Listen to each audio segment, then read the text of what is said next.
Prime one, that's him. Sky, thought you thought, but I wasn't born yesterday. All I do is ball, you goofies underestimate.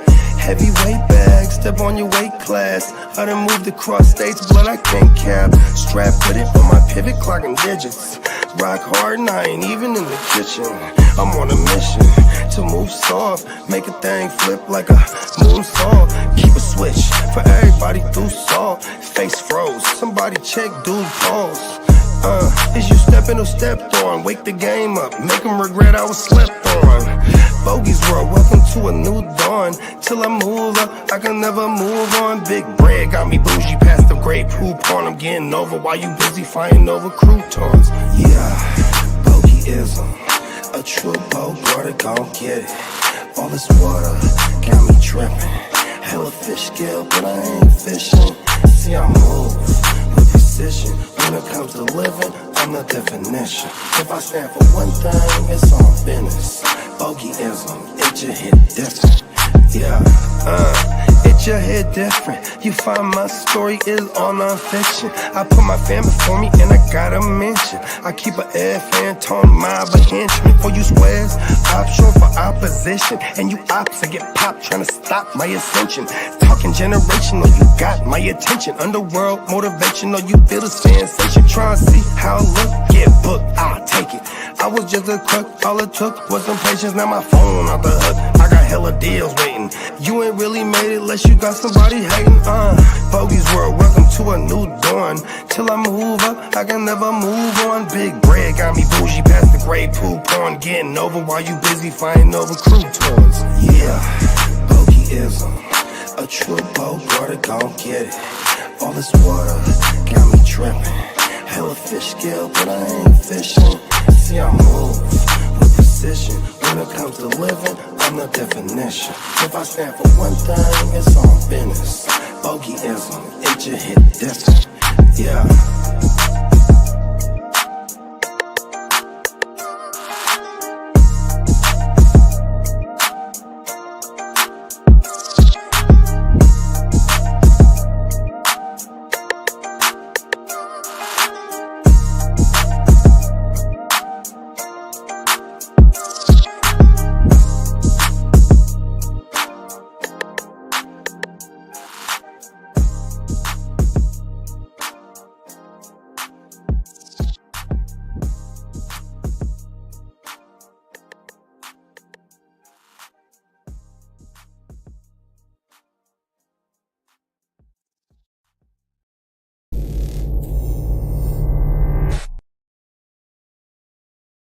10, 9, 8, 7, 6, 5, 4, 3, 2, 1, 0.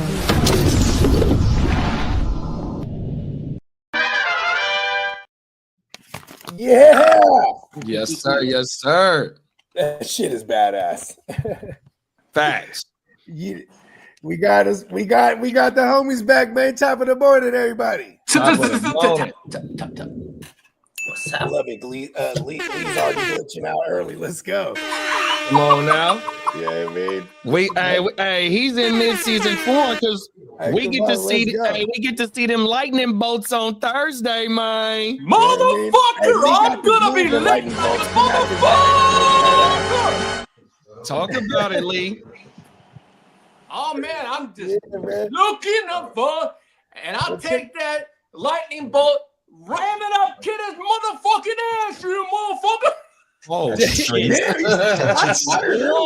Touching strings. Yeah, pause. Big pause, my boy. I was waiting for where you were right out the gate. I didn't know if you were gonna do it to yourself or where it was going at. That's what I thought at first. But yeah, I don't He think gets fired up, man. Because you know what? And he has a right to be fired up. And why do I care? What in the world was It's a that? what? A what now? A Hall of Fame game? I don't know. I honestly don't even know. Oh, the Lions is going to win the Hall of Fame game is what you're saying? Trey Lance versus Hendon Hooker. You know, Yeah, Hooker's going to get in that. there's the street corner. Come on now. Man, I'm so happy for you. I'm getting there. I know. I know. The more close, actually, Vegas is where I'm gonna finally release all this. Like, oh, okay, now I'm ready. You know, Vegas is when I'm gonna get real engaged and serious You've been about in the cocoon this whole time, haven't you? Lee. I mean, you gotta fill us in. There's a lot of news to talk about. Oh, there was quite a bit. And before we get to the news, 300 GW. yeah, I was about to say, you know what I mean? Congratulations to us. Look at 300. us, 300 pieces of content on right here on the GWN and all across Hard to Start. And the Spencer Guru, the Neon Peacock, all of us, man, we in this thing, gangrene. Shout out to Diamond Joe. You know what I mean? We always got the crazy old ear running around the streets, man. This is dope, man. And we do it like it's nothing. Come on, Yeah. That's 300,000 more. Hey, Simpsons, watch out. Because this is actually Talk about this is probably like the 300. This is probably like the 3,000th time that I've said you've tuned into another live edition, a Tuesday live edition. Yo, Game up. My boy, ready to go. Hey, Kid has said it, man. But before we get to the streets, man, shout out to everybody in the chat. You know what I mean? Everybody rocking with us like usual. Top of the morning, everybody.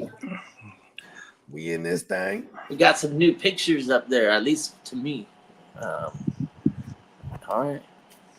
Looks like Oh, an yeah. actual, Ginger- like ginger it's ninjas. almost like one of those AI photo things where it's like, hey, can you give me a ginger ninja? There it is. Yeah, That's pretty neat. I like it. Yeah, it is pretty neat. AI, you know, it's there. It's for getting things better. like this. That's Yeah, what it's getting they've better. always said. The longer it has to build, something to, think on, it'll get better to, make decisions. The only problem I have with AI is, like, let's say I use Adobe, right? And you use Adobe AI to generate your stuff. Okay. What they do is they literally go into my library and they take references of all these designs that I've done before, and they compose that with other artists and they bring it all together. And then they give that other user, a product based off of everybody else's work. So that's the only issue I have with that. And I'm paying for the service. So it's kind of like, damn, license agreements and bullshit. But anyway.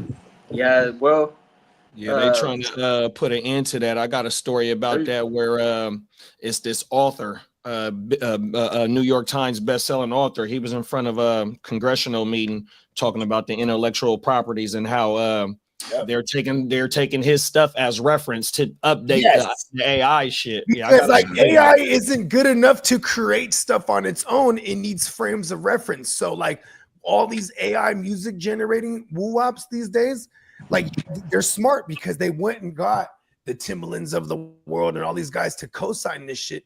And then like anything that's out there in the internet, bro, they could just be like, well, for all we know, they're just taking it, running it through their data shit. So now they have frames of reference when you're like, I need a Bay Area sounding Bogart Scott-free in Japanese. You know what I mean? And like, they cut this shit up. Yeah, that shit is ridiculous. Because the shit is out there. Yeah. As frames of reference. 100%. That's crazy. That's a crazy prompt. Right? So imagine this Peacock, like you got all this art out there now, right? And then they start going, oh, this AI shit. I mean, that's why the AI art shit's popped up first, because we have fucking centuries of art that they could just use as frames of reference. Yeah, I've done stuff like make this into a statue, a Greek statue, and it looks badass or whatever. I mean, like I don't mind it. You can. The thing is, like, if you try to pass that stuff off as your own and be like, I did this or whatever, people will tell. Like you can see characteristics of AI and things. Yeah. So what I do is I'll do a design and leave it straight graphic and I'll post it. And then like a month later, I'll be like, okay, let me use AI to enhance this. And then I'll post it again. But I'll also take the AI, put it back into one of my systems and like, change things and fix, because there's still little imperfections that I don't like when I get something can really you hear good. that jackhammer? No. Nope. No. Okay, good. Damn. It's That's just a super- jackhammer, just a Just a jackhammer in the background. Salute Gemmo. We're discussing Come on AI. in. We're discussing AI right now in our 300th episode here on the GWN. Yeah. You're all We guarantee. I am AI bogey. I don't know. Maybe you could do an AI version of me. I'm always off camera sleeping. I'll disappear. or How do you know I'm not AI? yeah, I'll just have my AI self come in and tap me out. You know, Okay. I would know. Jimbo says thanks for texting him back. because only the real you can put that much alcohol away. No AI can do that. Sundays are my days now, so no more work on Sunday nights. I'll be available from sunrise to sundown and through that Sunday There night it is. football We're game. drinking Gang, Sunday gang, gang. sunrise I love tequila. that Sunday night football game, but I had to fall asleep and miss most of them. Yeah. But yeah, 300 episodes, and we only just turned a year not too long ago, man. That's Yeah. behind it. that is pretty good, isn't it? I'm very pleased with the journey, and I think that whatever is in line for us immediately in the future, it's gonna be fun. And then for the long run, I don't know. I guess it's like up to our viewers, man. Share the shit and fucking subscribe and like everything and comment. I think commenting in the replay. So anybody that's watching this on replay, comment in the Man, shout out to Niner 86, man. I'm glad you found me. Shout Yeah, out to the homie. Yeah, but yeah, in the immediate future, I know we're going to be having a good time. Lots to talk about always. We're all fans of teams, and we pay attention to fantasy. Like, hopefully, nobody's business. you watching and the ones that like and subscribe, We know people that have died for this fantasy shit. Ain't that right, Bones? We have lots to talk about, and we pay attention.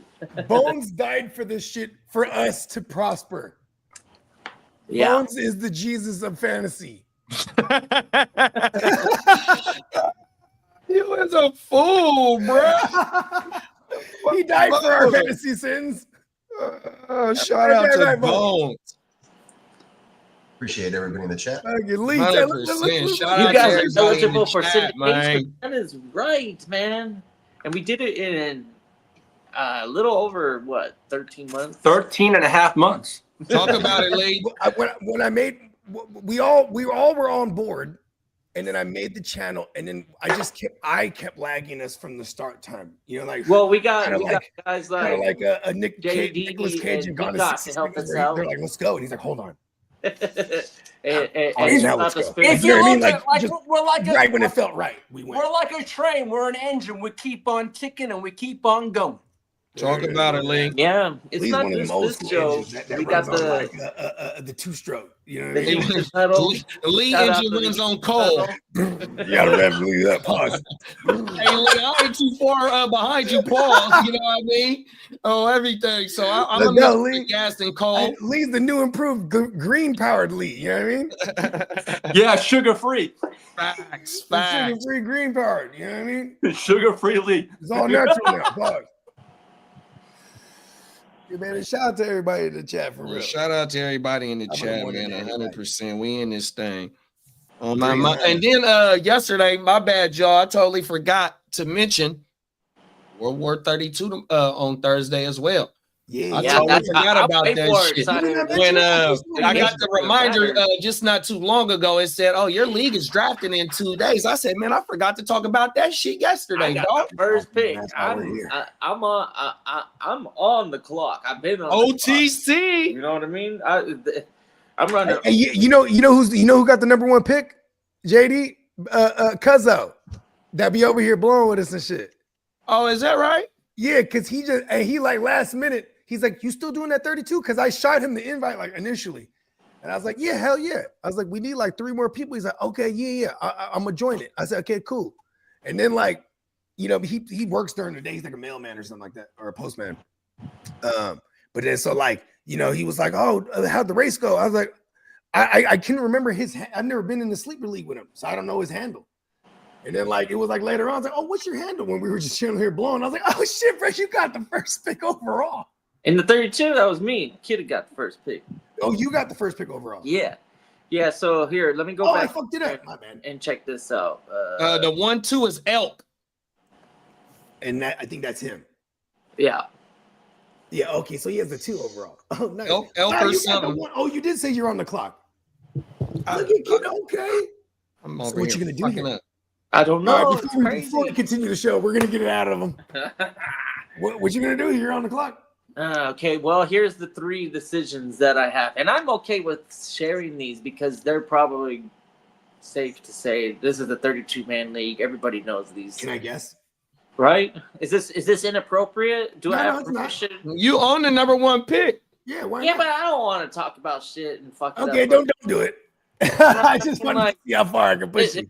But the players that you're going to talk about or the strategy that you're going to talk about, you can actually do that if you want to, though. I You could know what I also mean? do it. And you don't got to say no players. Fine, maybe. Or I don't know. No, because yeah, I would got to probably find have out to where I wait till think I got in 17. hindsight. Because I Oh, already shit. said those Okay, I got 3 19, players. JD. We're So in the once same- the we're in the 3rd same player neighborhood. gets drafted, should I No. then be I got 22. like say I think Oh, I you got would be 22? safe to say it then, but I know you want to you want to hear these 3 names. Yeah, this gonna be the. I already know y'all got a league called the Cutthroatiest of the cutthroat of the Quarterback, wide Cutthroatiest, but receiver, this running shit back. right There you here, go. man. Easy.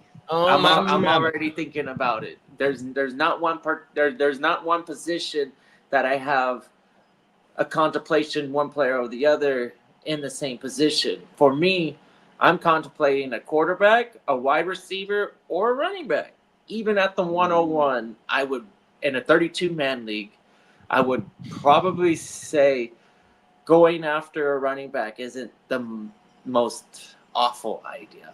Even though it might not be the most popular idea, technically.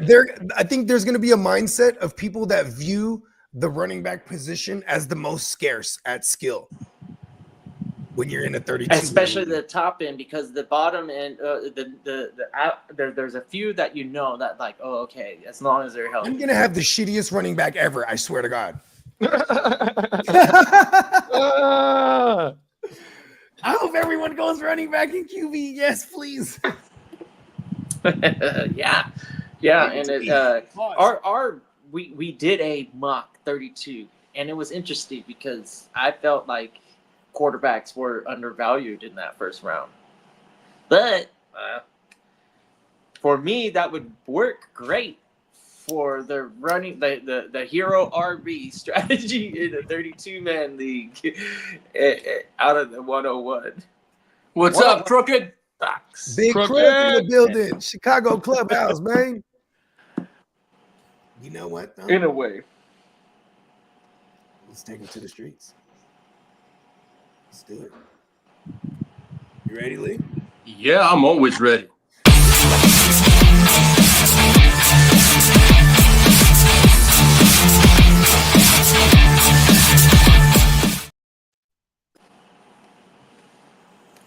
What's up, fellas? Happy Tuesday and happy Top of the morning, big bro. 300 to the 300. GWN. Well, Let's go. see what Flat. He got them ears all flapped up and revved up, ready to Ain't go. ready to go. I'm charged up. You know what I'm saying? Well, there was some sad news last night. Yeah. There was a shooting at the NFL headquarters. Oh yeah, man. Rest in peace. There was one person that was seriously injured. Four to five people did die, but one person from the NFL was Oh. seriously hurt. Rest in peace. Yeah. Damn. People are. I guess the person that was doing the shooting had a grievance with the NFL. I seen somewhere it said bro left a note saying something about CTE or something. I don't know, but I know that he committed suicide. He jumped off the 30th floor of the building of the place. Wow. Damn, he didn't even just eat a bullet. He's like, fuck, I'm taking flight. That's what you say. We gotta go. Go with a smile. I mean, Sayah when he unalived himself untimely, he left a note, said, "Examine my brain." He shot himself in the chest, so they could keep he was conscious enough about wanting to keep his brain because he knew there was something going on up there. You know what I mean? And he definitely Chris Benoit is another one of those ones. You know what I mean? That head trauma over time, where like these dudes were in their 40s, but they had like the brains of 80-year-old men with dementia. You know what I mean? That's crazy. And that, you know, that frontal lobe shit, you know what I mean? It makes you, you know, the aggressions is heightened. You know what I mean? Your whole shit is crazy. When, you know what I mean? CTE is some other shit, man. And that movie Concussion, very poor African accent from Will Smith, by the way. I did not buy it at all. I'm just saying. And he had a fade. Yeah. Now, coming out of Kansas City, the Chiefs CEO Clark Hunt says the Chiefs feel urgency on their choice between renovating Arrowhead Stadium or building a new facility in Kansas. Who cares? The fuck the Queefs. Yeah, the fact is that they're not in risk of losing their team to another city, which is good for them. Yeah. In this day and age, you usually have that to worry about. There's like they wouldn't be in Kansas anymore, pun intended. Well, as for former Raiders, there you go. They would be in Kansas. It would be the inverse. We're in Kansas now. That's what they would say. Huh? They're in the big part of the Kansas City, which is the Missouri side. There's a very tiny part of Kansas City in the Kansas side. On a scale, not I think big enough to hold the dynasty. I think 1/5 of Kansas City is actually in Kansas. And one more thing I wanted to say on this is Arrowhead, the way it's designed, and they're literally the loudest stadium. You know, they do those they hold the Guinness record right now. It's like them and then the Seahawks. But it's the design of the stadium as well to amplify the sound. It's kind of a thing over there. You know what I mean? Just opposing teams got to go and no silent counts and things of that nature. And you know what I mean? Yeah, we know somebody that got firsthand experience at being at a game in that motherfucking stadium. Yeah, they said it was just they were deaf in that motherfucker. Whoa. That motherfucker in there rocking. They said you could feel the fucking what was it? Even in the famous Beastquake run, Marshawn Lynch in the play in the wild card against the Saints, that place was going so crazy that it actually registered on the Richter scale. That's crazy. They're screaming and stomping and just shaking the whole place up while he's on this fucking 80-yard fucking run to the house. You know what I mean? Well, it looks like former Raiders defensive tackle Christian Wilkins playfully went to kiss a teammate on the top of his head, and that player took offense to it. I don't play that shit at all. Don't come through kissing me on the head trying to little man me. That incident may have been the factor into Wilkins being released. That's sexual assault, man. I mean, what if that guy was really uncomfortable with it? He's like, hey, man, I'm a heterosexual man. Then again, the Raiders do have some... Oh, I'm not going to say it. I'm going to watch it. Yeah, be careful. Yeah, please don't. Please don't. Good looking. Hey, I caught myself. I don't... Hey, we got Bakes in the building. Top of the motor, Bakes. Big Bakes in the building. Big Bakes is Vegas bound. They had Richie Incognito, didn't they? What's that? Lee, you're such a boomer. We won't touch on that. That was definitely the height of like cancel culture too. That guy was like a boomer. Oh my mama. Boomer. And ironically, you the fool kid. There was a member on that team who then that wasn't involved in the hoopla, but then later on there was the first openly gay active player in the NFL, and that was the bruh from the Raiders. I mean, there was other bruh was drafted, Michael Sam, to the Rams, but that was like he never made the team. So, but yeah, that was shout out to the Raiders. At least they know how to clean that bullshit up. You know what I mean? all jokes aside, they were finding any excuse to get rid of Christian Wilkins and not pay him that bread for real though. Yeah, that's true. And Whole new he went and regime. kissed bro. He went and kissed bro on the top of the head, and bro didn't like that at all. He's like, "Hey, you know what he just did to me? He just degraded me." Like Eureka. Tom Brady was like, "There it is. That's what we needed." I feel like Tom Brady's in like some command center, just like calling shots from the dark. I'm gonna tell you what it is. Tom Brady is like on the Boondocks when they was doing Tyler Perry, and Tyler Perry was everywhere. He got cameras everywhere in that motherfucker. Oh, everything. Like the Truman Show, bro. Like the Atlanta episode too. Oh my mama, bro. You ain't lying. I like that Atlanta show with what's my boy name? The singer / rapper guy. Yeah. Oh He my had some mama. joints. What was that? I don't know why I can't think of his name. Childish Gambino. Yep, that's him. Yeah. What's his actor name? Denzel something? No. Fuck. I don't know Something why. with a D. I'm burnt right now, Pause. bro. Well, we discussed this on Friday show. Former Alabama head coach Nick Saban is rumored to be the top target for the Cleveland Browns if they struggle this season. It would be him going back to where it all started. You know what I mean? When he was a youngster in the game under Belichick, right? That's what, you know what I mean? That's shit. If ever there's a savior for Cleveland, a name like Saban or Belichick would be like someone who I'd be like, hey, maybe he might do it. All right, this is some I just don't breaking think news. Guys like that have that much time on their hands, like or left, like that they. Unless this is just exactly what he's like, I'm gonna die a coach. You know what I mean? Well, breaking news. Where's, like, Dave this- Canales reveals guard Chandler Zavala suffered a patella knee injury on Monday and is week to week, not a full rupture.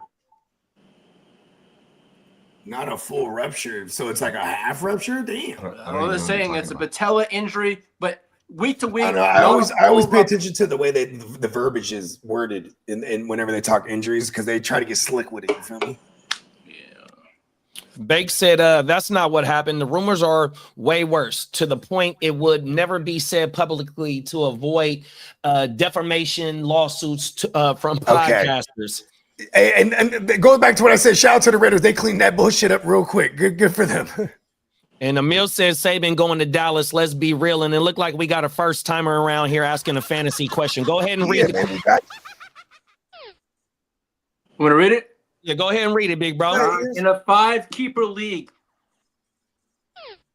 Josh Allen, Joe Burrow, What? Justin Jefferson, What? Bijan, and Bucky. Who would Is you this all a take super with flex? my first rounder? Who would you y'all take with my first rounder out of Rashid Rice, Amarian Hampton, or Trey Hendy? Trey Henderson, Patriots. Henderson. Okay. Okay, here. Hey, Brendan. Hey, shout out to Brendan Martinez. Is this a super flex league or single quarterback? Oh, he said man, yeah, shout out to super Brandon flex. Martinez. He said it's a super flex. Yeah, okay, nice keepers, by the way. That's all I wanted to say. Yeah, I mean, killer squad right there, bro. Well, what do you got? So he's kind of needs running back here. I agree that he definitely needs running back for sure. Rice, maybe Rice might have a shot at Rice in that second round of that draft. Because I do like the running backs. Yeah, I like Trey Henderson. It just depends on what we get from out of Rashi in the suspension. If you can wait, if you can feel like waiting on him to getting with them, 4 to 6 games, 100%. But I love Trey Henderson in the keeper league, bro. Oh my mama! But he can only keep 5. We don't know any 1, details. 2, 3, But 4. say Hollywood's like doing Hollywood things and he's just done again. You know what I mean? This So definitely relegates Xavier Worthy more to the perimeter because people, when you deep dive Xavier Worthy's rookie outing last year, he closed out that last 6-7 weeks, being peppered shorter A-dot. He was doing the Rashid Rice things. You know what I mean? Good looking, Carl. So to me, this is a no-brainer. Rashid Rice, he's already got Bijan. So whatever you can work with on running back, who cares? You have Bijan, and then Bucky is great for 2-3 more seasons, and then take another rookie running back in the future. Fuck it. I'll go Rice. I'll go Rice. Man. I like that point. Good solid points. Yeah, I love Trey Henderson, bro. Trey Henderson, what he's gonna present to the table in New England, and with Rahamador, even though Rahamador I think he got paid last year, maybe the year before. Rahamador on his way out the door, and I think Trey Henderson is gonna be the #1 back by season end in this offense, 100%, and he's catching and running the ball 100%. Josh McDaniels running backs, they tend to catch like 50. But I'm not mad on Arashi because we getting a #1 wide receiver to pair with Justin Jefferson and them 2 quarterbacks on top of Bijan 100%. And if he only gets 4 games, 3 games, we seen, I'm a big heavy proponent Rashee Rice. Y'all can go watch one of my videos. I got a segment on Rashee Rice for this year, 100% dog on my mama. You know what I mean? But I love Trey Henderson just for, as a keeper. I know it's not a full dynasty league, but yeah. I love Trey Henderson, bro. I ain't gonna lie. If he's saying what he's saying, and that this is the value that you can get in a first round for a keeper league, that Rashee Rice is that first round value, then obviously that talent behind it's probably not that great because you are getting a discount with Rashee. I mean, think about this: if it's a 12-team league. So that's how good he is, though, because you're getting a discount. You are like you could potentially be dealing with a player that would have been taken in a 12-team 5 keeper, whatever this is. I'm just using 12-team as an example, but that's already 60 players off the board. Rashee Rice, does he fall into the top 60? Typically, no. I think he's just slightly outside of the 60, but maybe sometimes he is. Like 100 receptions if he plays.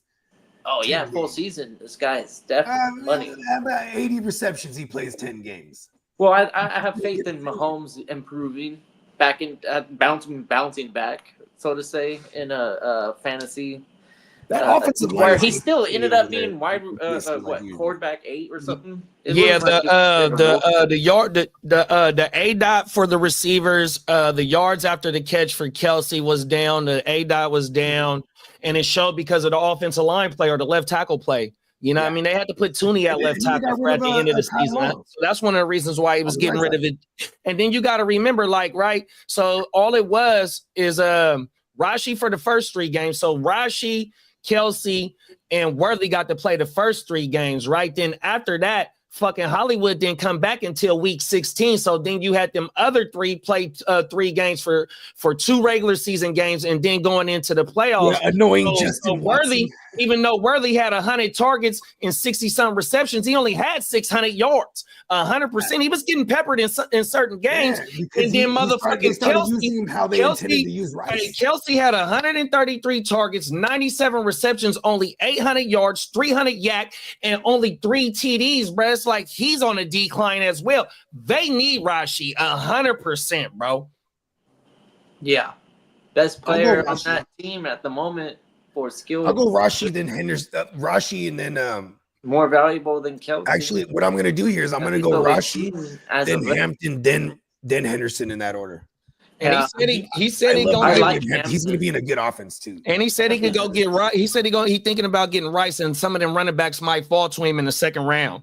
Okay, there you go. And then if there's a JMO, if Jameson Wilson isn't kept, or Williams, sorry, if Jameson Williams isn't kept, I would target him too. If not, because you have a good solid floor at running back with just those 2 hitters right there, and I would definitely pound out the receivers.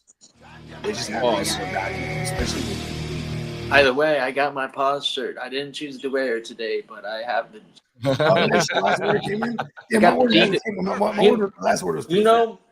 Before I get clowned by some troll on the internet, I'm already gonna do it for you, man. Look at this. It is smooth as fuck, but I had one. Let me see if I can get a little bit higher. Yeah, the colors. I was immediately told that, yo, that's fucking Charlie Brown's shirt. I'm like, oh man. Hey, I like that yellow. It looks pretty good on you. Then again, it's also the Padres cool with the San Diego Padres. We know why Kittle. Yeah. It's the Padres color. Yeah, because you got a hat, you can match it. Yeah. So, hey, tell him it's the 619, kidda. Shout out to the 619, man, on my mama. That's our sister city. I love that he has another AKA. He is Charlie Brown. Charlie Bro, Brown. Charlie Brown was badass, bro. Yeah, it is the Charlie Brown shirt. Yep. Hey, shout out to Brendan. He keeping this motherfucker on fire. Then we got He's on Fire, aka Hey, man, Brandon. two Man, bangers oh is my better than mama. one. Man, hey. Shout out to the whole motherfucking chat. Y'all on fire this beautiful Tuesday morning. Make sure y'all pull up on Thursday for the Hall of Fame game, the World War 32 kickoff man league 100%. We gonna be on that motherfucker damn near all day 32 talking shit, bro. savages. Oh man, Pull up. it's almost the Hall of Fame game. I got something for that.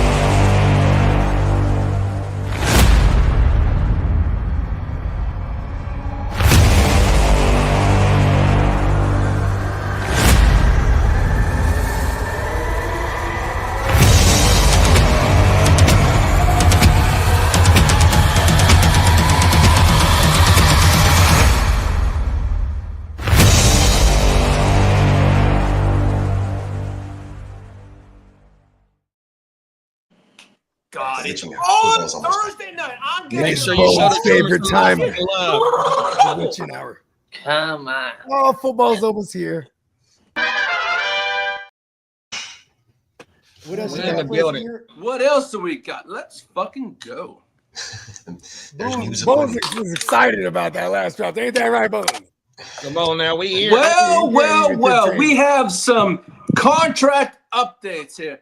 The Bengals and holdout defensive end Trey Hendrickson reportedly have an agreement in place on an extension that would keep him in Cincinnati. However, there is still a disagreement over the guaranteed money, and it's considered to be a big issue to be sorted out at this point.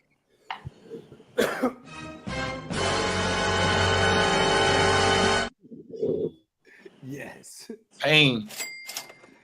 You know, when it comes to Trey Hendrickson, he wants his bag. Like they're gonna have to. He's not playing around. He will hold out, and his holdout, it's kind of connected to the rookies' holdout too, because they got the same agent. He's like, hold on, kid, don't even trip. Yeah, he in camp now. The Oh, rookie you back in camp? Good kid. Good kid. The price is wrong. Don't fuck up your own bag. Yeah, football's not easy. You gotta learn it. You don't want to look Stewart ain't earned shit yet, but Hendrickson, on the other hand, Now, we know a lot of the panel does like some Baker Mayfield. Well, the Buccaneers have reworked Put some quarterback respect on his Baker name. Mayfield's contract to give him $30 million in guaranteed money for 2026. Oh shit. Baller, let's go. Cock-a-doodle-doo, motherfucker.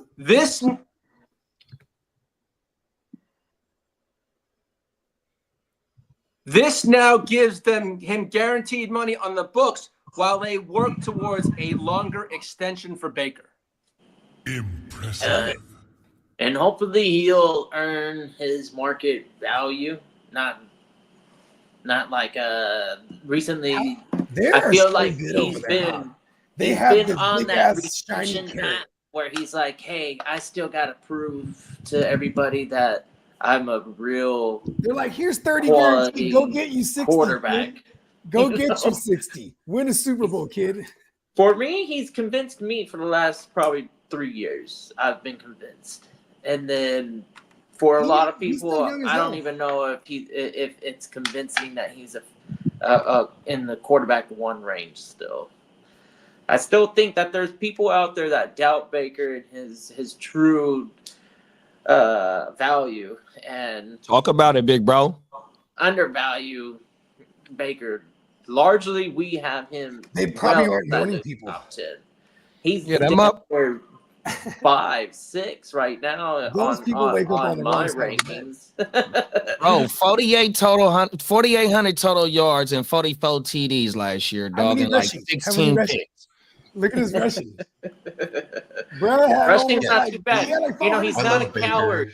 Yeah, He's I love Baker. definitely He not a overproduced that coward. last This year, definitely. motherfucker goes out there, he tries hard and He's ready to puts die his out body there. out on the line a lot of the time. That guy By gets the beat spirit up. of Bones. Well, shout my out mama. to our main man, Derek. Well, Cowboys owner Jerry Jones said there's no rush on a new deal for Micah Parsons, and he emphasized Right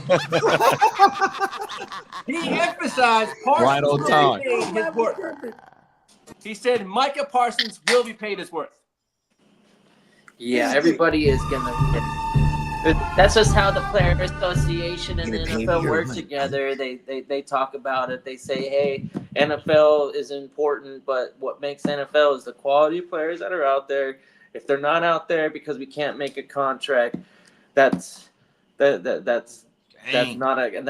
acceptable. I think the Players Association, they're talking they're contract already negotiations with Bland. hey, whatever we ask out of them, we're probably gonna get it. What was the last contract that just got signed for $92 million? Well, the problem is that, as Bogey said, the Cowboys are Good looking, Hollywood Derek. Brown has an ankle injury, and Sky Moore just went down with a hamstring injury. Hell the fuck the Chiefs! Hell yes.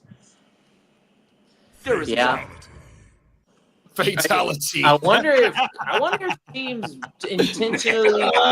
They dropping like flies in camp, y'all. Hey, well, watch out for Jalen Royals. We forgot about Royals that the Chiefs drafted in the 4th round. He's heating up. Let them feel the unwanted team. I don't care. Do they weed out the injuries during the preseason now? Is that the strategy? Is there a strategy right now that they want to weed out these injuries and then get the people that are healthy the most time to get the experience needed for week 1? They're doing the Joker and the Dark Knight. They're Are they doing there's only one two-a-days clock. right now? Is that how it is? I don't think you can even do 2 days no more. Second day is the first day in pads for the Chiefs, I think. Yeah, yesterday was our first day of pads. I don't think you could do 2 a days no more. If it is, I know the quarterbacks can't throw. They can only throw 1 time a day for sure. Okay. You know, since the CBA, they changed them practice rules. Well, I don't know how many contracts ago it was, some of but these yeah. players, they sound like they might be on the cut, right, for roster battles, and they're trying their hardest, and they're trying too hard. You know, they got to build up to full strength, and maybe they're thinking that they're already full strength, and getting injury, because I think it is. To me, it is shocking in a matter of just a few days how many ligament injuries that we're getting. The amount of ACL injuries has been crazy. Well, as for Commanders, Terry McLaurin isn't expected to take a deal worth less than the one the Steelers gave DK Metcalf at $33 million per year. Both? Well, think about it. DK, and Debo. Yes, fire up the bagpipes. Yes. For the Lottie! The Scottish Lottie, Terry McLaurin! Did you see in Scotland? They were Donald Trump was trying to talk over the fucking bagpipes, and then the bagpipe player was like, "Nah, I ain't stopping for your ass." Come on now, everything. We finna let this shit slap. Fuck you, Trump. And he's all just like blah blah blah, and then he doesn't Hey, realize that blow the because bagpipes in the background, he's playing his shit. You know, it's like it's my turn. Fuck you. What they're saying is both sides do not appear to be anywhere close to agreeing on a contract. I mean, well, think about this. What is Debo getting right now? Because Debo, DK, they're all in the same draft class. Debo, I want to say Debo only in the 20s. They're on the same squad right now. You know what I mean? So and Terry's been the most consistent out of all of those guys. They're all from the same draft class. Well, I guess AJ Brown is too. Facts. Think about it, Terry McLaurin's been the most durable too out of all of them. This is when Jason Daniel he can follow in the footsteps of a lot of quarterbacks, and they I'll be right back. go to war for their guys, and then every day they pressure the owner and the upper management to pay him what he's asking because he's worth it, and then just bug him and then say, if you want me to be successful, I want him to help me be successful. Just kind of, stand up for your teammate. I bet you he's doing it. I'm just saying it. I'm out loud thinking it. It's like, I hope the quarterback is doing that. And then gets this done quick. because is Washington known to pull the, like, even Cincinnati, they just got the deals done. 49ers, they're historically known to wait to the last minute to get their deals done. But do the Commanders have a history of taking their time with their guys that have helped their organization be successful? Man, who's the latest to get paid over there? I don't know. Well, my buddy Todd just said he booked his airline tickets for Vegas. That's right. He's going to be there Friday and Saturday. Perfect. Shit. I think just them D tackles, Deron Payne and what's the other D tackle over there that they drafted? One of them is still there, and the other one is in Minnesota. Damn it. Oh, Young? Oh, no, we traded for Young from them. That's kind Damn, I can't even think of the other bro name. Emil says Jonathan Allen. There you go. Good looking, big bro. Oh, yeah, he's in. My mama. I think Jonathan Allen in Minnesota. Good looking, Emil. Oh, my mama. Washington is pulling a Jerry Jones. Shout out to Brandon. Brandon said he's going to be at the Texans practice tomorrow, too, man. 100%. Let me know what you see. Got to give the props to the Redskins GM for signing him to a great contract that strategically ended as Terry was approaching his 30-year-old mark. Yeah. And the GM came But he was an old on rookie, time. wasn't he? who? He's an older rookie. It wasn't he was 23 when he became. Yeah, you're talking about Terry, right? Oh, yeah. I think he was. Yeah. When Terry came in the game, because Terry's 30 right now, or he's turning 31. Yes. I think Maybe he's he a didn't September look baby. Jew. Old ball. He wasn't an early declare. He wasn't no early declare or anybody that was. Excuse me. Well, I do have some Houston Texans guy. news. Hello. Well, the Texans safety Jimmy Ward, Okay. Go ahead. Texans Jimmy. safety Jimmy Ward, who was charged with felony domestic violence, head coach D'Amico Ryan said the team will let the legal process play out. All good, man. More Kalen Bullock snaps. Yeah. Now, as for CJ. Texans running back Joe Mixon, Here we go. he's on the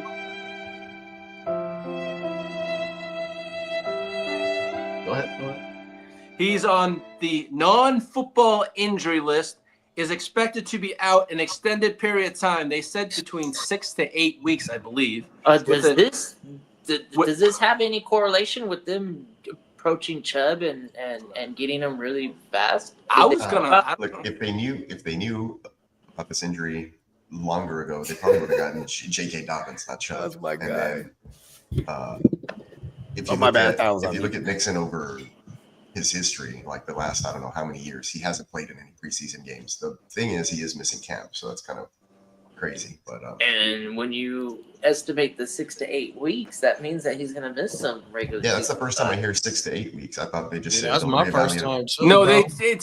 they said the shorter window was 6 and 8 was the prolong, but that's what they said that this morning. Yeah, I had heard like closer to the. Who said this, Lee? It was on NFL Network. Okay. Hey, Carl said, talking about McLaurin, What up, Carl? now McLaurin wants to make $30 million for ages 30 through 34 for the talent he had when he was 24 through 28. Nah, it don't work that way. Was DK was he not the 492? Was that TK or? Yeah. But the guarantees are like, I think they got like 40 something in the guarantees. So the though. math, I mean, yeah, that's 22, 23. I don't even think that's cheaper than Ayuk. DK isn't even earning as much as Ayuk. No, DK's not making as much as Ayuk. DK's was an extension on top. DK's was super front loaded too. But I'm saying he's comparing it to DK because they're all in that same draft class, bro. AJ think that's Brown, just how much players this cost. is why Philly's smart. Philly Why they keep restructured bumping AJ up Brown the last salary. year. It was like, all right, before everybody started getting noisy, you know what I mean? Let's get him paid before Chase and all them get paid. You know what I mean? Terry McLaurin, if he gets 30 Howie minutes, Roseman's he'll be genius. lucky. But I think he should probably find somewhere between 26 and 27 on the annual fairly easily. Whether it be like he's going to have to keep in mind, he's going to have to sacrifice a lot of What if money they just did because like of his age. But if he's good, then he's got those prove-it deals that could potentially be more fruitful in the long run if you bank on your health. He's trying to cash out on his career year that he has with the franchise, the legit face of this franchise. But he you know does what I have mean? a Jaden point. Daniels. You know what I mean? Want to stay connected to him in his early upcoming or upbringings, right? Look Look at Josh Allen. They got rid of pool Diggs when they're like, suit- all right, Josh Allen's probably going to be all right. You know what I mean? We don't need a quote unquote alpha receiver. Giving him 4 years guaranteed probably I don't minimizes think J85's there yet. that are interested. So if he came out and he said, dude, I'd take a 2-year deal that gives me the most money, then a lot of teams would probably be like knocking on the door. But Give the laddie his money. Fire up the like you guys have bagpipes. been saying, he's looking for a long-term deal because this is his last probably like big for a long-term. I see what Carl's saying, but if he waited 2 years, isn't that when they got to pay McLaurin? They got to pay Daniels. If Daniels gets into the playoffs again this season and then next year, They're going to sign him early. I think. Like, how about this? If CJ Stroud gets into the playoffs this year, they're probably going to start talking an extension with him already. Because what you would want to jump ahead of it. You know what I They'd mean? be smart to. Yeah, but so you're not like reset because the market's high. You don't want them to like keep like Joe Burrow. When he took him to the Super Bowl, he was lucky he came. They were lucky he came off of ACL because they were like, all right, drag this out more. You know what I mean? They're like, well, you did come off of ACL and you didn't win the Super Bowl. Did get us there, and they dragged it out all the way to going into year 4 or in the what was it, year 4 or 5? Would have been going into year 4. Well, And he's an undrafted free. I mean, he's an unrestricted free agent this year after this season. Yeah, 100%. So, you know, and that's probably why he came to camp. Remember, he didn't come to camp the first day and he got fined for it. Then when he came back, they put his ass on the pup. So basically, like, he's a hold in, you know what I mean? Because like Lee was saying last week, because of the fines, you know what I mean? Yeah. So, Yeah. you know, Oh, eventually that's why motherfucker you. Damn, gonna what are suit up. you doing And with he your ain't money, gonna Terry suit up with a- McLaurin? Either he gonna suit up with Man, a I'm new feeling deal or these not, and just fines, bank bruh. on his skill. well, I do have a lot of Spend camp too much money on Fabergé eggs. Damn it. I do Because have he's a quite a collector. few camp blurbs. All those kilts, those authentic kilts cost money, man. Well, Baker Mayfield says Bagpipes. rookie wide receiver Double E is the real deal. Yeah, like Oh, wow. We need that though. Now, as for Giants he running has a back, lot. Hold on, real quick. Hold on, Lee. Mhm. Double E has a lot of time to shine here too because Godwin is out right now, Mm-hmm. and Double E in Ohio was that nasty slot. You know what I mean? Mhm. Pause. Now, and then as for Giants running back Cam Scatterboo, I see you, bro. Oh, he's the he is scat turning man. heads in camp. He is turning heads. I see you, Lee. I'm trying. I'm trying. Hey, you doing a hell of a job, bro. Well, Yeah, Lee's as killing it. for Go ahead, Lee. Dan Green, who's in the house, Jets Garrett Wilson has been a strong route runner in camp, creating good Hold on, we just glossed over the separation. scat man. Is that news? That's not news. That's not. Now, here's Yeah, one. Hold on. Go back to the Look, scat We man. didn't hear Scat Scat Man has been turning heads. Pause. There you go. How do we feel about this? I just wanted to drop one more time. Yep, the scat man. All right. Well, I'm gonna keep saying it. I'm not fading Tracy at the moment. Let's go. That's the fuck I'm talking about. Tracy's probably the one to have, man. Yeah. And of course, he would be looking good or turning heads in camp. It's their new shiny toy. And they're like, let's see what the kid got. Yeah. Yeah, I mean, I like at, Kyle Williams. I like at what they've been best, saying about him over there in New England right now. I guess at best for Scatterboo for the first. Yeah, my boy on the good half. thumbnail been killing. They've been saying he looking like the real deal in camp right now. Yeah, you talking about Kyle Well, Williams, right? At best, Hell no, I ain't talking about no Kyle Williams. Who you talking about? Scatterboo Pop Douglas. and Pop, smoke. Oh yeah, Big Pop. Oh, yeah, they Big did Pop. say Pop and Drake May is the one that got the most chemistry right now. Now, also, Jaguars running back Tank Bigsby continues to be the focal point of the team's rushing attack and could take over as the RB1. Uh-oh. That one's big. Let's talk about this one real quick. Tank Bigsby becomes pretty It's valuable. not Ron, top of the morning, man. Ignorant Thinking Podcast. up, in the Ron? building. If it becomes a 65-35 split, all of a sudden Bigsby is the only piece in Jacksonville outside of Brian Thomas. And then, well, it's a wait and see for how your leagues are built. Most leagues aren't IDP, so Travis Hunter, it's a wait and see for me on how valuable he will be for wide receiver. Travis Hunter. Yeah, but right now they're saying one of the last blurbs I got, I think Lee sent it out or something, right? What was the last thing you said He about sends out a lot, Travis doesn't he? Hunter? He said Travis Hunter, or maybe I was reading somewhere else, but Travis I need Hunter, all of it, Lee. he's impressing with his snap counts. He's on the field constantly. Yeah, his conditioning and whatnot, and like he's just this kid got a motor. And also for what it's worth, he's been predominantly on running offensive snaps. It was one of our friends in the chat. That's where I was reading it. Brain no worky sometimes. Now, as for Gangrene's Jets, running back Breece Hall does not feel he is the running back long term for the New York Jets. Oh, shit. What? Nope.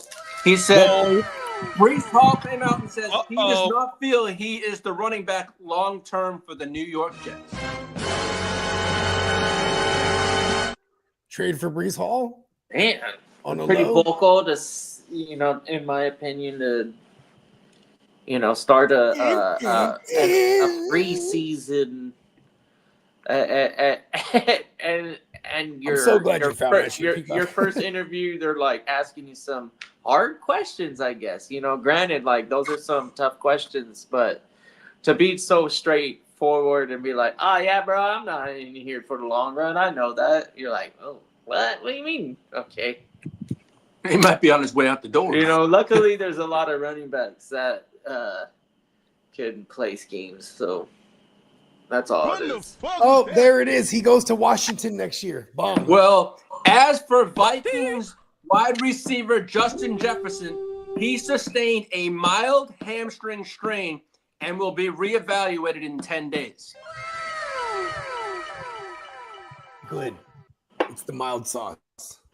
It's not the Now, hot sauce. Training camp Fire news sauce. this morning, Bears rookie wide receiver Luther Burden was kicked off the field and chewed out by Ben Johnson after issues at the LOS during team drills. LOS? Yeah, I don't know what that meant. What's that? It's Line an of acronym scrimmage. for something.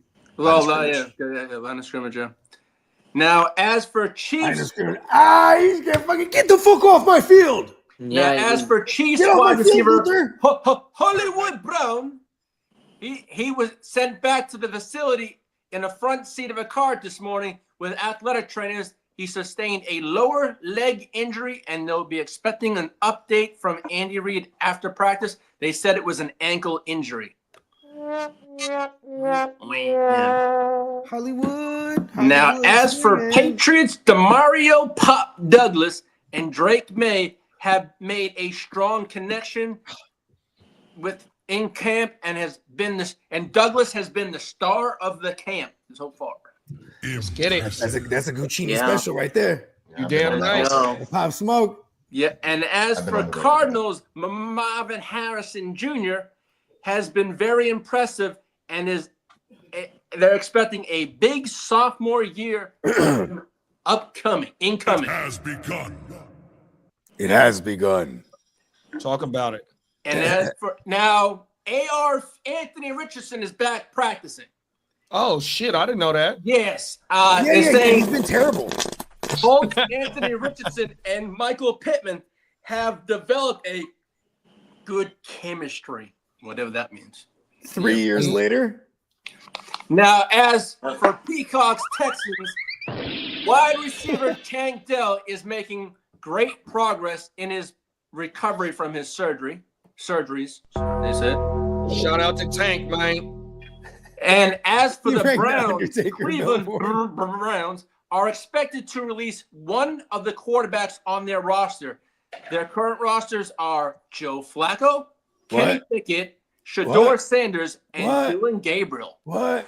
Who's the odd man out? Pickett. Yeah, I say Yeah, Pickett he's kinda too. hurt right Yeah, now. Ken- Ain't he's Pickett hurt still right Still now. hurt? Yeah, Ain't he's Kenny out with Pickett a still hurt? hamstring. Hold on, excuse me. Super Bowl champion Kenny Pickett. Ain't he still hurt? Yeah, he's going to be out for like another week or so with a.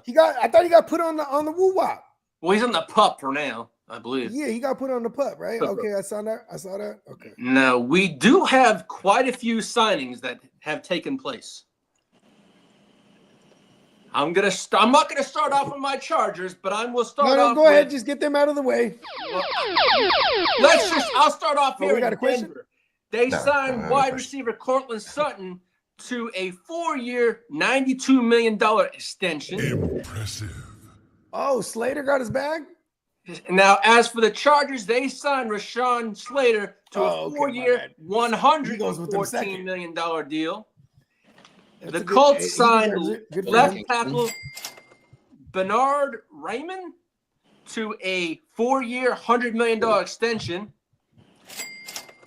The Cowboys extended tight end Jake Ferguson on a 4-year, $52 million extension. Ching, The ching. Dolphins and safety Hey, Minka hold on real quick. That Ferguson shit actually tripped me out because I'm like, wow, they actually paid a tight end. Ever since Jay Witt, they've just been rotating these Yeah, guys. that's rotating the You know, tight end. You're right. letting them do out first contracts and then sending them on their way. You know, even Yeah. Schultz, they franchise tagged him 1 year after his first contract was up. Like, I'm surprised they paid Fergie here. Good for them. Good for Fergie. Well, Hey, King D said, "Congrats, fellas, on the 300th episode, man. Hey, Good man. looking, thank big you. Appreciate you, man. Thank you all for You a big part of it, King D. And thank you to all All our y'all. subscribers. Let's celebrate." Thank you, everybody. Well, the Dolphins and safety Minka Fitzpatrick have agreed on a revised contract, adding $16.245 million signing bonus to his deal. Now, as for the Vikings, they signed Josh Metellus to a $36 million. Oh, the gold medalist. Yeah, he got a $36 million contract extension. Let's go. Now, as for Trent McDuffie, he says he loves being a Chief, but the contract stuff will come in time. Oh, he trying to say all the right shit. Good kid. He knows. Now, there's no- Hey, Derek said He's he the would. first We rounder. He shouldn't knows have they're paid. gonna drag his shit out 5 years. And then Derek said we shouldn't have paid Ferguson. I didn't like the signing for I the love it. Cowboys. I love it even more now. He likes Schumacher. He's got a Don't you ever point because disrespect they got Fergie. the young the younger. We'll replacement download that drop for again today. right now. Now, there is no momentum towards an extension for Lions linebacker Alex Anzalone. I finally said it right. Pronounced anal zone. Well, yeah. Hey, Brandon said swap Will Levis.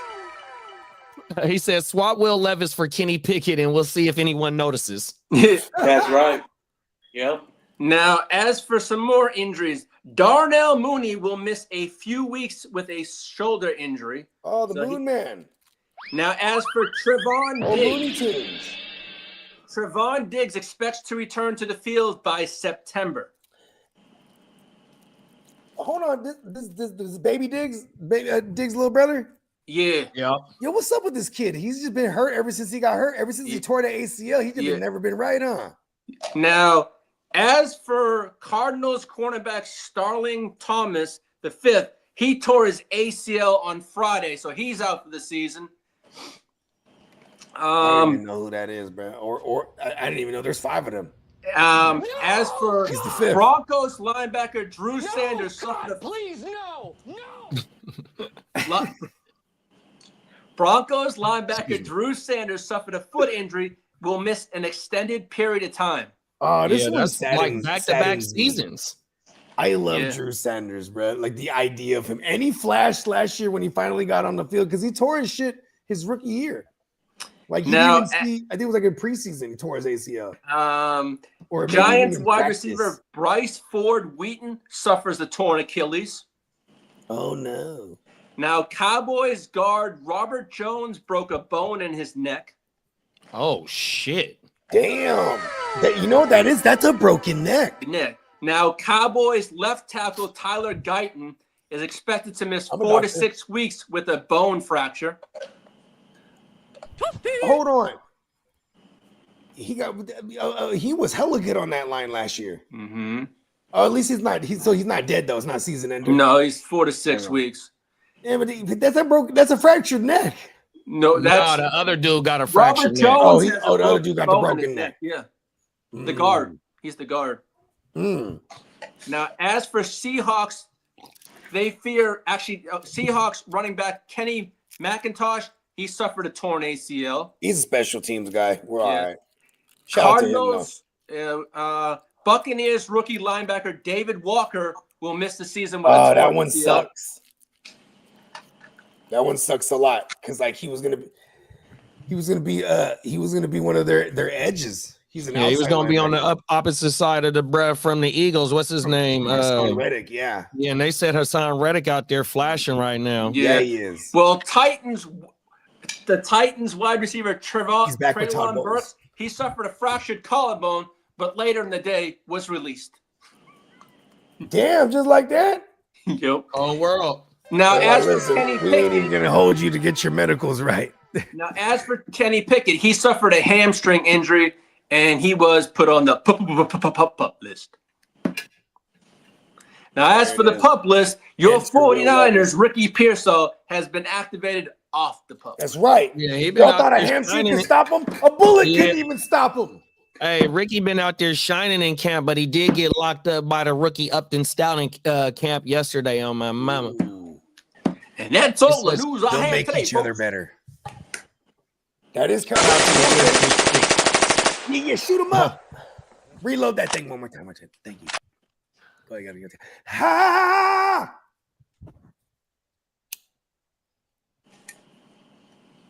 Yeah, Brandon said crazy that the Texans' first 2 games are supposed to be a team with their left tackle out right now. I feel bad for them because they're gonna have nightmare fuel on them. Is that what they're Neil called? Hunter and Will Anderson season, huh? That's what I call it. Not to mention, what's his name? My man Daniel. Shout out to the ear to the streets, man. People call him Danielle. We'll go back to the ear.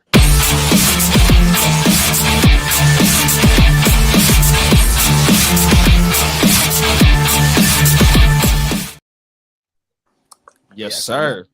That was the ear to the streets, ladies and gentlemen.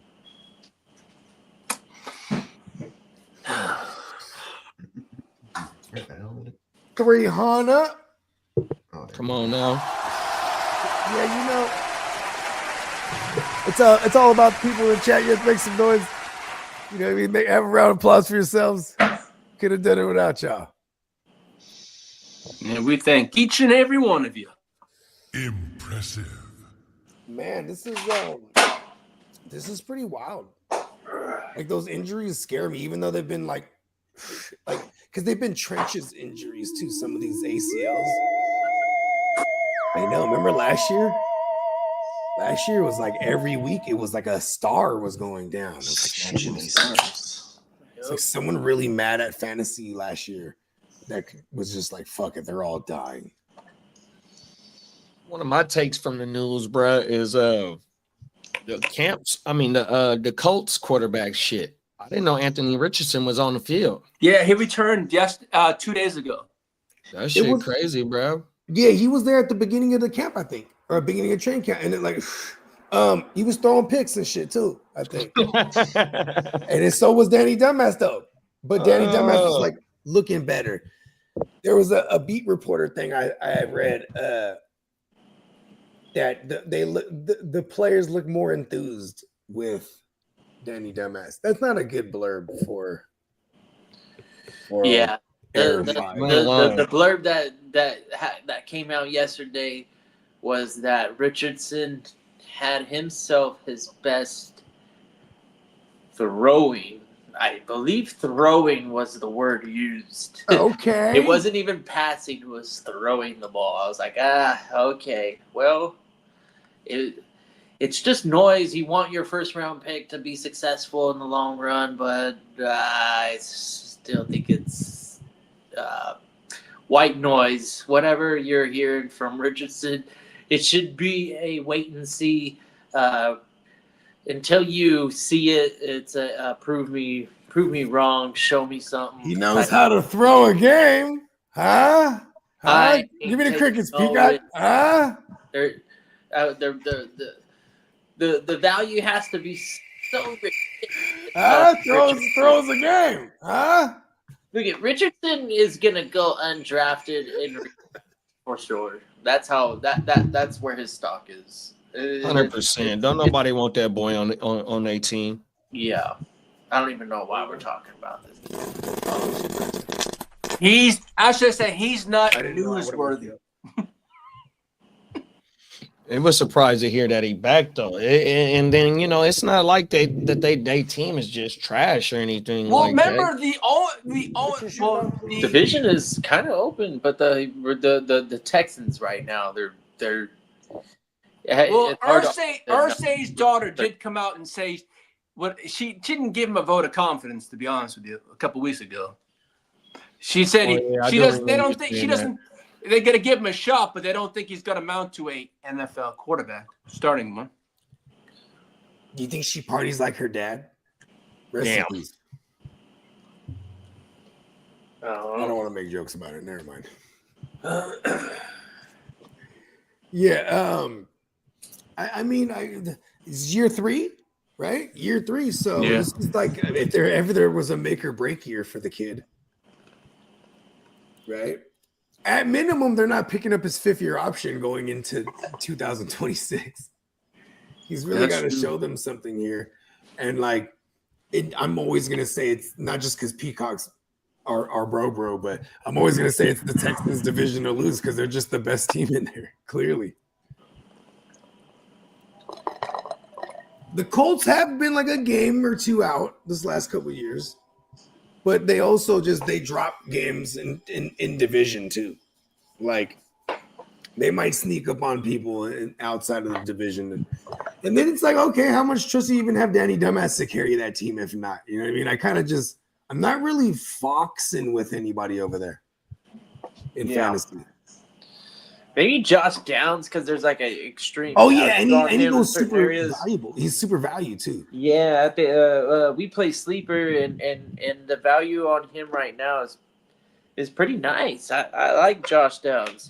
He's kind of the build that I avoid, but for where he goes, I'm okay with it because I'm not probably relying on Downs to carry my lineup. So it's just a nice piece to have for trade, and occasional bye weeks and injuries happen. So having him fill in for injuries, but after your draft, everybody, all 12 teams are typically going, man, I don't know about it, but it looks okay, right? And then like week 3, everybody knows kind of like, okay, am I now scrambling to get way better, or am I comfortable? That's how fast you have to kind of like make decisions, or just get lucky in the waiver wires. But trades are a little bit more. They're trickier to pull off, but it's if you're capable of pulling one off in the first 3 weeks, and you get one of those guys that turn out to be like, let's say, for example, imagine Chris Godwin if he stayed healthy last year. Yes, God and win in his name. He was on pace to be like a Nico Collins. That's another good example of a guy that was on pace. But some of these on pace characters that when they became we should use that for Nico every time because he's just like a ray of perpetual light down the field.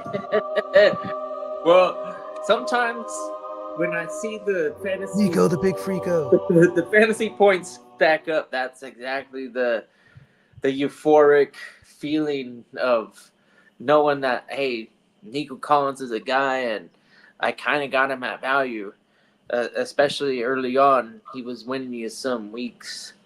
Yeah, because I mean, we just did tier jumpers and tier jerkers on the last playmaker or a couple playmakers ago, and great episode, by the way, if anyone wants to check it out. But you know, even in the first round, there's still someone we can consider a tier jumper, right? Like, okay, like, you know, you could split the first round into two, like who we drafted in the back of the first round that we feel could be a top 5, top 6 pick next year. You know what I mean? Same thing with, you know, when you're in the second round, we're trying to diagnose who's going in this second round range that could be going in the top 6 next year. You know what I mean?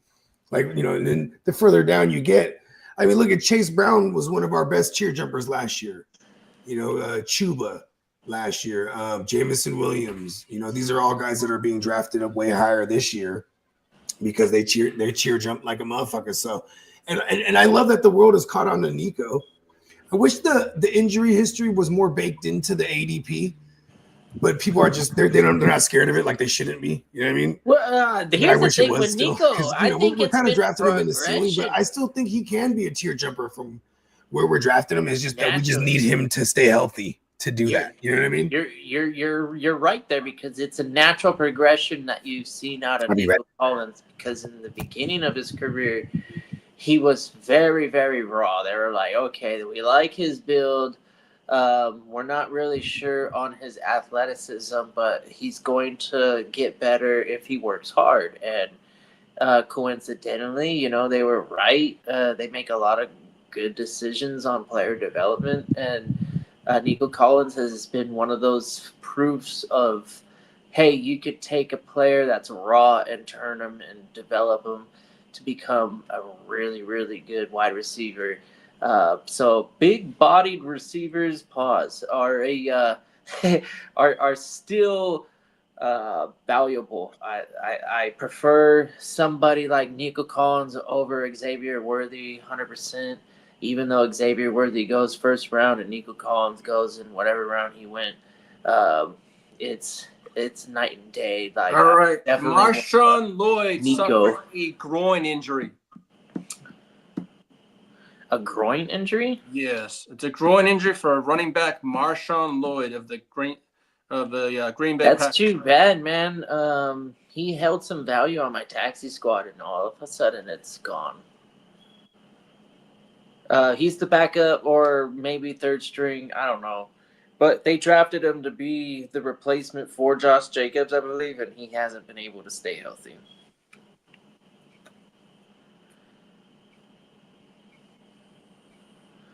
Look at Nico Collins' highlight reel.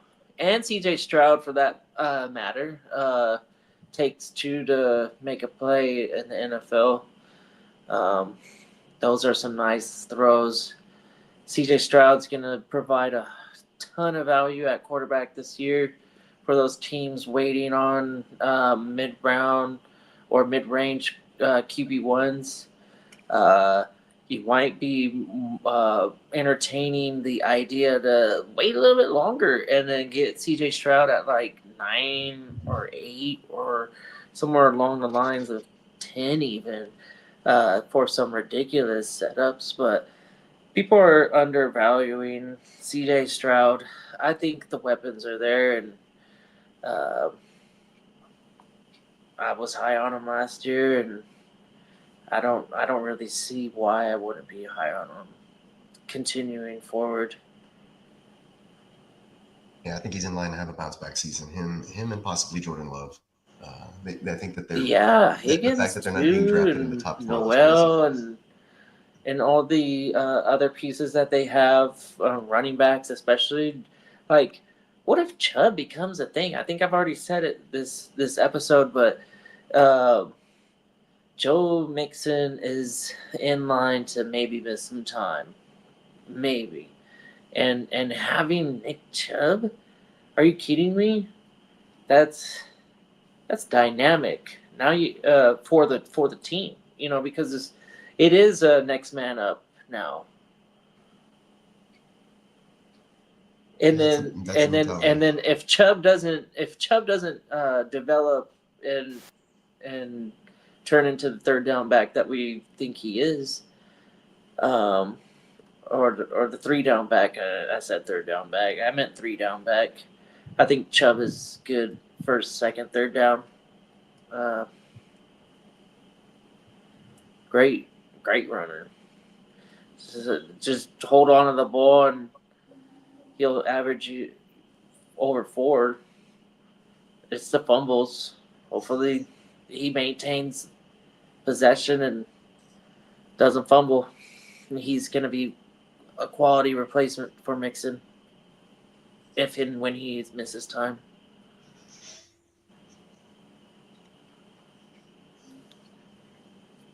It's the house of Mixon, though, 100%. Chubb, I guess, theoretically, he could earn the 1A out of a split back room, but right now it's hard to argue Mixon. Mixon's definitely the guy to have over there fantasy-wise, man. I'm not fading him much, even though he might miss a week or two. Brandon said tried to make making an AI generated vid where someone tosses Nick Chubb a blue chew and he turns into Woody Marks. Pause. Well, shit. What's that fucking testosterone supplement? And they got Frank Thomas and Doug Flutie. Fuck. What's the name of that shit? Total X. Yep, I think so. Something like that, right? Nope. They're all promoting the shit out of it, and then they always end on and she's gonna like it too. And with the dude that they talking to, his girlfriend right there next to him. Yeah, the ladies all rubbing up on her man, but like making eye contact with the athlete, Come on now. That's funny. Hey, what's the saying? Sex sells. That's the big saying. Man, since we got here, right now, since we got here, the humans walk the earth, bruh. Sex sells. Right now, the biggest conversation in I guess in the United States and maybe the world right now is that controversial fucking Epstein Island, which technically that's not been never existed. I've been hearing about that island since I was a little kid. They're like, don't get abducted, bro. You go to islands and like motherfuckers are there to like take advantage. I'm like, what? Whole world, bro. Yeah. Turns out that's no lie. That's and it's evil, corruption, and like, oh, okay, we're so rich, we can hide this shit. This is no big thing. I don't know. It takes one to just like blurt out something. We ain't seen Chris Tucker in a minute, have we? Big conspiracy Chris Tucker was lining up. We're gonna see an HBO. Oh no, Netflix. Netflix owns that market. Netflix really let me down that day, Chris Tucker.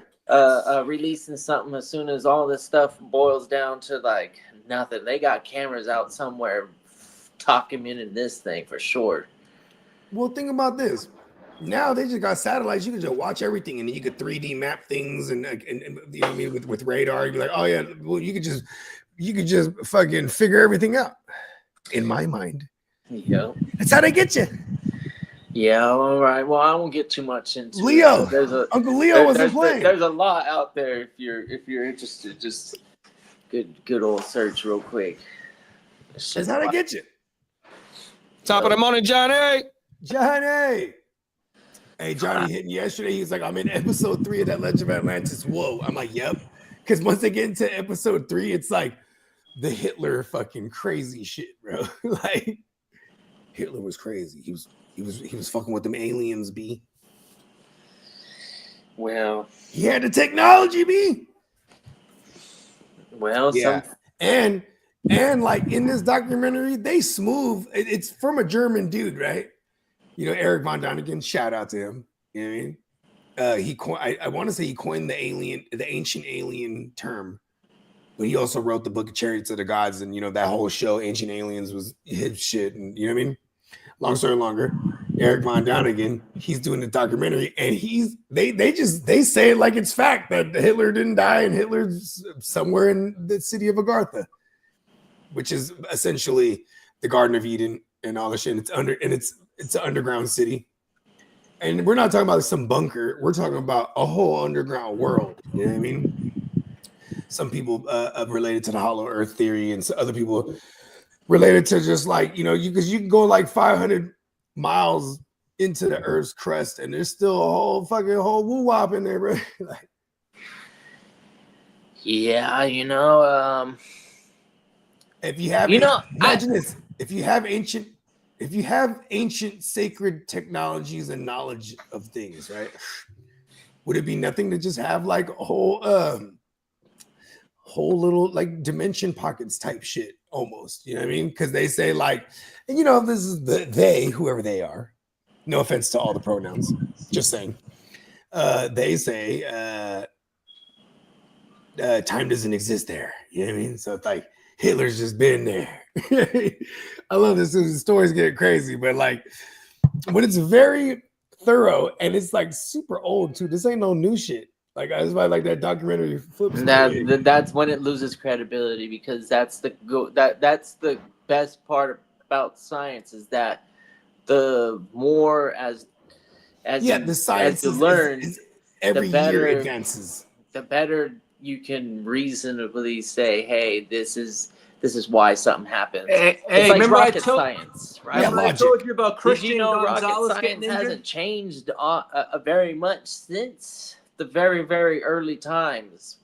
You do notice that if we were on mushrooms and you saw me walk right through a wall, no, you those would make sense canisters, of it. You'd be like, they well, haven't gotten small. he might have vibrated you fast got big ass that fucking his canisters molecules of water. separated.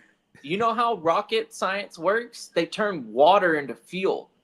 So we have the most we have the most abundant thing that we can use, as long as it's clean. That's what rocket scientists do. You take hydrogen and oxygen and you separate them, and it turns into heat and a fuel, and it burns like a motherfucker. So we have these big ass containers of water, and there's science in the motors and how they distribute the energy, and it splits the atom of the water, and it creates a fucking explosion of like no other. I don't know. This is if why you're the scientist. Fucking rocket launch. Because anytime you're gonna start it's society, it's basically hydrogen and oxygen separating out of the water molecule and turning into extreme explosion, like nuclear style. Whoa. Yeah, it's fucking wild. Hydrogen bomb. It's not nuclear, but you know, you are taking an atom and separating the two main elements. They're showing up a lot more too. They've always been around, the aliens. But once we started bombing shit, bro, once we started dropping the Hiroshima and the Nagasaki woo-wops, the little boy and the big boy. Yeah. And they was like, hold on, y'all. Yeah, and you're talking even smaller than water. The bomb was of uranium, which is like whatever it is, and then trying to split that is pretty hard. So in the Legend of Atlantis documentary, they talk about life after Atlantis, after the world was destroyed, and you know the great floods and whatnot. And also before that, they had atomic wars with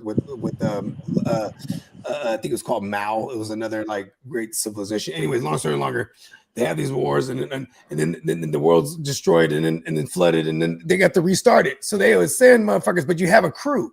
So you got a doctor, you got a scientist, you have an alchemist, you know, does magic as well. And then you have like you have like 8 figures, but they all have a job. And these are, every time you send out to start civilization somewhere. Yeah. But see, that's what we do here on the GWN. See, you're our scientist. and I'm sure I'm not 100% right on anything I ever say, but for some reason a lot of it can be relevant, and maybe it's not necessarily just water. But I think I'm. I watched The Land Before Time when I was a kid, and I was like, a lot of that. it's gotta be Because true. they have different stages of when they drop fuel, so maybe one of those stages involves a lot of water, and it makes sense. What's that movie with Falcor? Oh, I'm not too sure. The big giant flying dog. Oh, the Never-Ending Story. There it is. Why can't it all be the never-ending story? Yeah. See what I'm saying? That dog was clearly exposed to nuclear reactions. It was life. That's what the world's going to come to, life after nuclear war. See? The aliens aren't going to happen. They're not going to let it happen. Just too much riding on Earth. I was actually going down a rabbit hole. I think I sent it to JD last night in the middle of the night because I was watching this shit. I did send it to JD actually, but it's the theory of time travel, but it's future us coming back. They've made tons of movies about this, but it was this scientist breaking this shit down on this podcast. And that's what his theory is on all the UFOs and USOs and all the unidentified everything. You know what I mean? Mm-hmm. Yeah, I like versions like that. About motherfuckers coming back in time? Yeah. And they're coming back from different places in time too, from different parts of the future. That's why you have to, and those crafts that they travel in are essentially time machines. You know what I mean? Well, think about this too. Whenever you see some of those footages of the saucers or even the Tic Tacs, whatever it is, it's almost like they don't just move from one place to another. Like they even just disappear and reappear. That's time travel in itself, right? And it's like, if you think about it, time, what is the construct of time? On Earth time? You know what I mean? Because right? So it's like, that's where I start to nitpick, okay. But then it's like, I have the cop out is, well, if you're a trillion-year-old civilization, they figured it out. Yeah, go ahead and throw that thing on Earth time. You know what I mean? Set it to Earth time. So even if you were instantaneously moving back and forth from place to place at the speed of light, you wouldn't be time traveling. You'd only be time traveling at the speed of light if you were moving away from our basically our space time.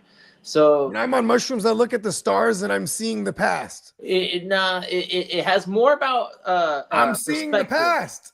It's because more about that's how far those perspective when it motherfuckers are, comes and it to takes that time long to travel. get to us. So we're seeing is years old, correct? Well, so once this spacecraft that approaches the speed of light, it becomes to be looking like it is moving slower than our timeline, if that makes any sense. So it'll go so far and so fast. It for us relatively, it'll look like it'll be moving slower. But when have we created anything that we sent up there that goes light speed? But when it's moving so slow, in reality, it's moving so fast. So by the time it comes back and it finishes its journey, you will be 85 years old, for example, and the crew that was the same age that when it left, they'll only be 33. Oh. So the time travel is only relevant because, hey, look here we are. This is the space and time that we exist in. So when these you jump guys in just that shuttle, jumped into the fucking you kiss all your loved ones goodbye and fucking dipped out and might visited the wherever the fuck and came back. And then in that moment that they lived on that spacecraft, in that relative space time on Earth, there was an extension on time relative to So them. this is why And- we need to find wormholes so we can just kind of point A to exactly. point That's the B only in time real that time. that space time traveling and basically traveling through space intergalactically makes sense, is being able to actually do some of that science fiction shit that you see in movies and Yeah, like Star where you Trek have, and like, Star Wars, all that space ways stuff. where you could If hyperdrive it. if you can actually tear the fabric of space and bend it so far Oh no, that I've seen this movie. you can jump It doesn't from, work out. you can jump from extreme distances in This is space. what this is what But- Doc Brown was trying to warn us about. Well, they say they can bend it, and then that's how you make a wormhole, and Great that Scott. that might be technically what some of the black holes do, theoretically, and some of the stuff that I've read. Don't listen to any of that guy's theories, because that guy's just any of this ancient aliens isn't basically kind of like my flavor, but it's interesting. I've watched them all. I like how creative they could get with some of the stuff, and you can really start to believe All the some of the movies stuff came that from they that give shit. you. But no, the reality is, you talk to the people in Cairo, the actual people in the museums that are in that region, and they don't believe any of this stuff. They have a story that they have been aware of, and they continue to believe it. And I'll probably take their story over some Greek guy that wants to create some. Look at this thing. It looks like a spaceship, or no, a jet engine. No, it's like, no, it looks like a mosquito, or what does it look like? Like, no, but they don't have wings like that. It's like, yeah, but like, were they paying attention? Oh, are we to talking me? about the insecticide or the Yeah, how they look fucking like aliens now? planes and stuff, and how they tie in all this like little things and try and blow it up into some ancient space-time travelers that showed ancient men, You're a non-believer. modern men things and whatever. Yeah, I'm not a believer. I'm a skeptic. Yes. And this is what see, and we need this. We need this on the crew. Yes, I am the unofficial You're the logic. pause. You're the rationale. Pause. I'm the Scully here. Okay, you're In the a lot of Scully. these all right. conversations, you I guys like could it. be the I'm totally Mulders. Mulder.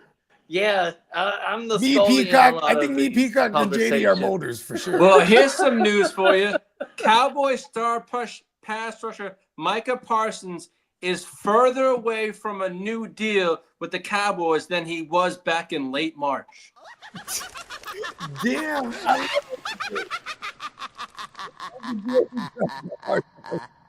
And the Cowboys are prioritizing the wrong contract. They're doing the fucking Bland deal instead. Yeah, but Bland's not going to be a record-setting or Nope. record-matching. Nope. Like, Yeah, contract you at the gotta- corner you- position.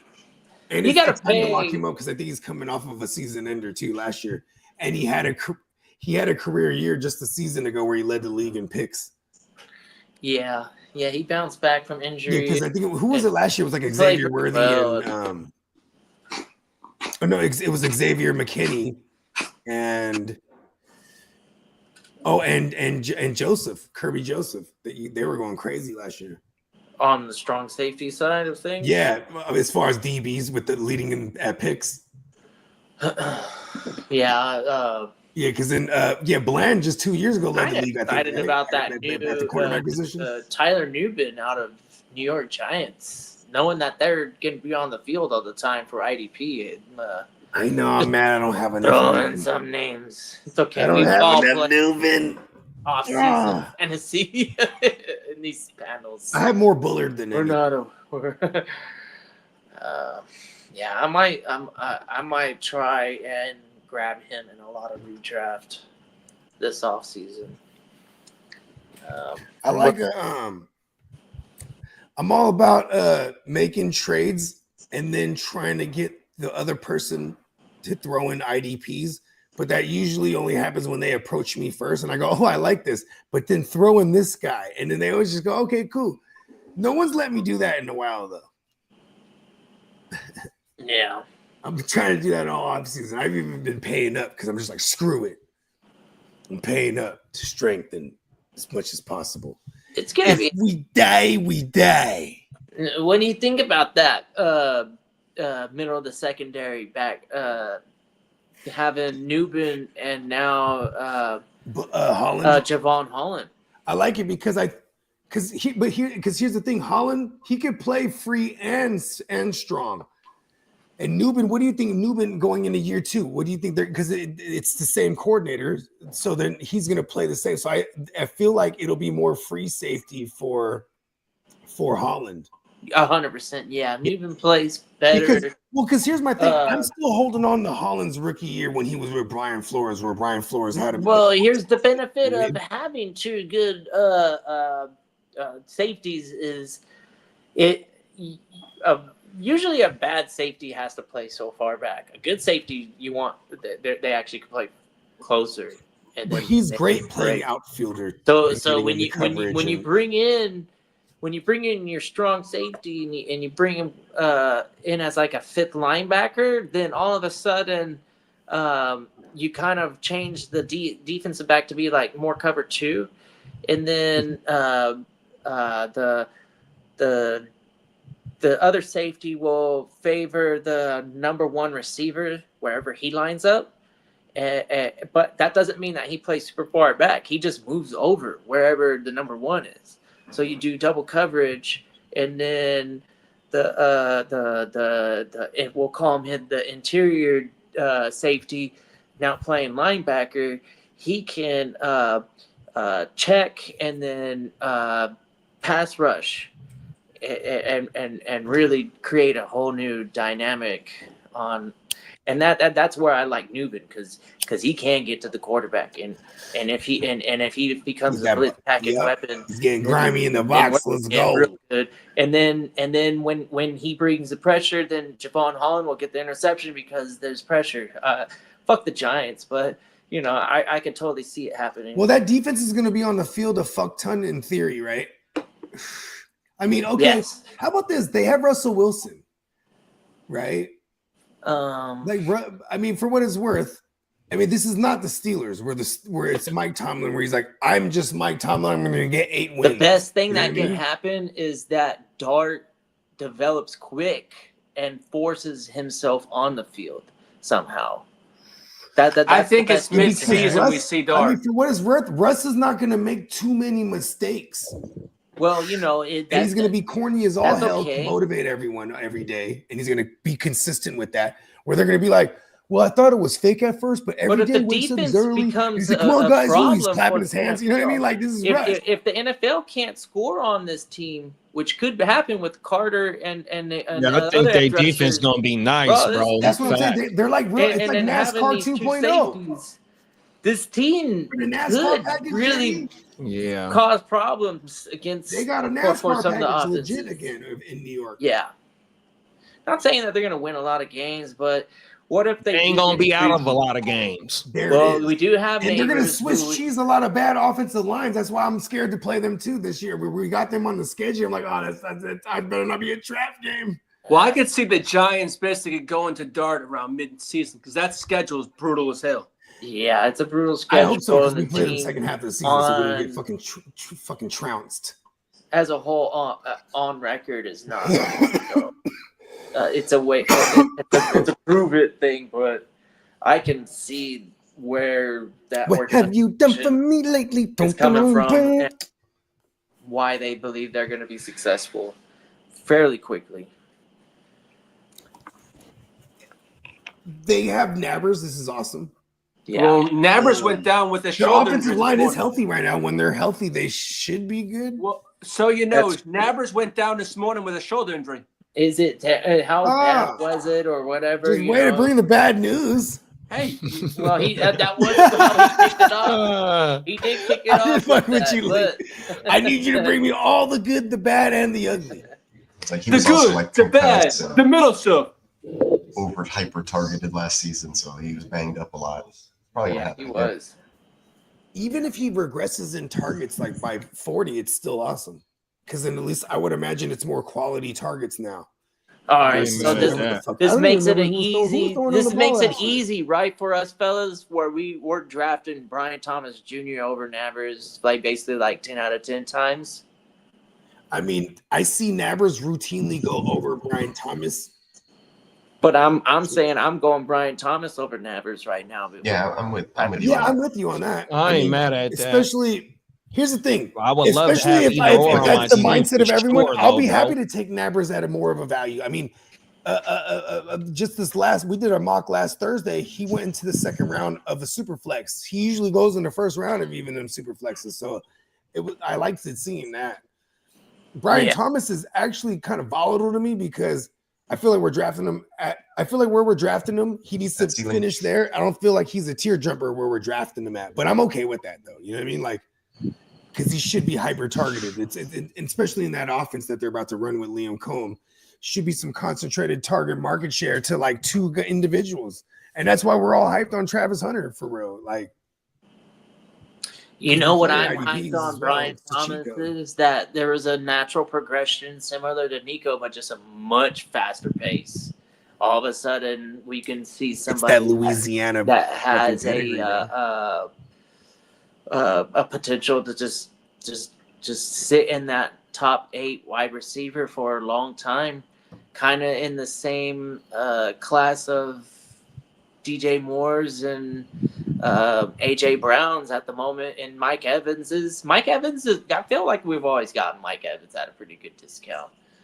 Mike Evans is living for one purpose because now he has his ring. He's like, okay, try to get every a ring. year. You just think he's In not attempts gonna to get trying that. to get one more ring, he just needs 1,000 yards per season. He's trying to Yeah. beat Jerry Rice's record right now. Well, good for him. That's pretty impressive. The Rooster wants to get him that record. This is why I love this. Am I crazy to still rather? I'd rather even though Godwin's coming off of injury, is it crazy that I'd rather have Godwin over Evans? Yeah, because there's a value there. One, and then I don't want just the 1,000-yard receiver for fantasy. In reality is what I was talking about with the Mike Evans thing, what he's, his mission is, right? Because every man's got to be on a mission, right? All right, we have Godwin, his mission right now is come back to health. And as long as he's out right now, we get him at a crazy value. And I'll house Godwin. All right, we do have a fantasy question here. Johnny from online says, I have the first pick in the first round in PPR. Any advice who to choose? Shout out to Johnny. First That's pick, the big first round, PPR, and Jamar Chase. I would agree. I'm going Jamar Chase. Jamar Chase for me too. That means if I'm I'm mad at Bijan. the 103 and Jamar Chase falls to me, I'm taking Jamar Chase too.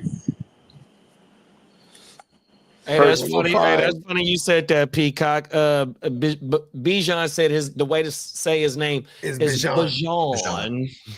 It is. You know why? He's tired of being confused with that goddamn mustard, isn't he? That shit is crazy. He's like, listen, I already have a Bijan mustard brand. He actually has a mustard brand, I heard. Bijan. Good marketing. Yeah, I'm pretty sure he does. Yeah, I'm. They mentioned running back for me. I have to get a lot of credit to where we saw Jahmyr Gibbs. All it took was like 4 games of him having that backfield to himself to earn the RB1 over Saquon during the regular season. I mean, like, that's pretty good. That's some cold work right there, bro. I'll take that still right now over Bijan. Or Hey, that Bijan. motherfucking mock that we did last week, I took him at the 101, bro. Yeah, I'm not mad at the Gibbs. Really, I wasn't sold on Gibbs until probably week 4 or 5 last year, and then I was okay. I think that he's and not necessarily. Yeah, he is the RB1 over there. It's just weird how they find enough game time, game script for the RB2 to come out on the field. But yeah, Monty is no 1B. Gibbs is 1A. Not even close. Gibbs is a really talented running back. I'd take him or Chase. Go ahead and give us a thought. Like, do you have any other opinion? Like, out of those three guys, are you considering Saquon or who else? I think would you Saquon consider takes as the a wide refuge receiver here. I to don't go 101. It's got to be Jamar Chase or bust at the 101 for wide receiver teams that want to build around a wide receiver. Yeah, I ain't mad at that. Is there an argument for CeeDee Lamb or Justin Jefferson? I don't know. No, I think I'll go with Chase, bro. I'm going to go with Yeah. Chase. And especially now that JJ's banged up, I don't know. Yeah, so there you go. I mean, you got a couple good running backs to choose from, maybe even three if you're okay with the inevitable. There's no way Saquon improves. And the reason why I take Chase is I like the better quarterback attached to him. Shout out to Smitty. Smitty said, hell yeah, Smitty a regular around here, man. He says Superflex 2 QB league, pick one. Who you taking if your pick is number 12, who are you taking back to back? I'm going to go best quarterback available and probably best running back. Yeah, I wait on quarterbacks in redraft Superflex leagues, bro. I ain't gonna lie, 100%. I kind of wait on that next tier of quarterbacks. So I'm definitely going position players right here. Best available position players on the double up. Yeah. You know, as always, you got to read the draft board, see what that league is doing at the back end. As that number one team, you're just kind of like, in my position, I value certain players at the top, and I'm going to use that as how I approach that 101 list. If I want to start it off with running back, I know who I want. If I want to start off with wide receiver, I know who I want to do it with. Yeah, and you might get the best of both worlds. You can snatch out the best off each if you're at the double up spot, right? If you're at the bookend. Yeah, here's what I like to do is nice right now. I want to trade. If I'm the first, I want to trade with the 12. We'll think about this too. Yeah, for real though, because I like the double up more than anything. And at the 12 spot, the first double up. Yeah, and being at the one spot is awesome, but you don't get your double up until that 2-3 turnaround. You know, the good thing about the one though is that if you have a redraft, you ain't doing that third round reversal. If you have a 3 wide receiver set, I got that first and the third too. So I do like that number one. Not gonna lie. That's probably why I would go with the one. I would go Jamar Chase. I'm going receiver always. Yeah, I'll probably do Jamar Chase regardless. For however you want, you anticipate. Yes, Joe Burrow throwing him the ball, and he is who he is. Not too many of them are going to go quarterback. There's no way that it's too tempting to grab some of these skill positions. Once they start to get thin, you panic and you don't want to miss out on a true number one. Because quarterbacks, you what have you got? Are we arrogant that we just love to chase? We love to diagnose the next up, the tier jumping quarterbacks. So a lot of us will wait. You know what I mean? Yeah, Dak Prescott's going to be kind of valuable. We're not arrogant. We're just trying to be sharp. I am waiting on the quarterback in that Superflex redraft, bro. Yeah, I don't even know if I'm waiting probably beyond definitely the Chargers one, Justin Herbert. As soon as he gets off the board, maybe I start to think about, okay, maybe I shouldn't let quarterback slide too far. So where is Justin going right now? Justin Herbert is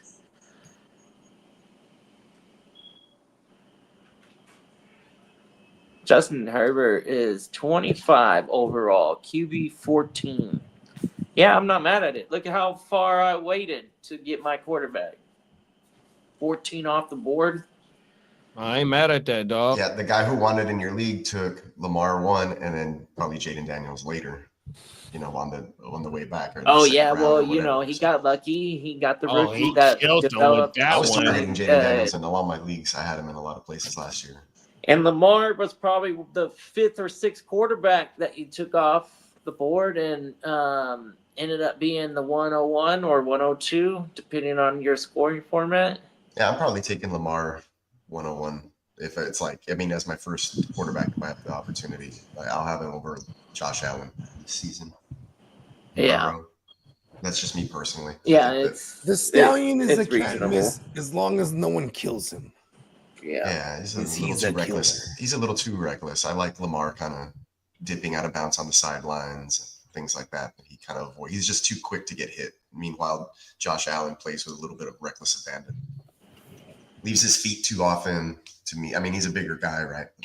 That's it. Style of plays. That's Josh tiebreaker for me. Allen's on the trade block, fellas. I knew it. I didn't want to say anything this whole time. I was like, he's gonna go the Stallion. He's a can't miss. Come on. All right, come on 5 now. years. What do you? We have What 5 you got? years of him being no less than 3. Yeah, but in this particular list, if you're going to go with the JD thing and wait, then you pass on the first 5 QBs who are, and then you look to strike. I think because the first 5 are the first 5 picks: Allen, Jackson, Daniels, Hurts, Burrow. Then after that, it's a little bit of a tier break, and then Mahomes, Mayfield in the second tier. So once those 5 go for me, that's when I start looking at guys like Baker. I'm not really confident with Mahomes.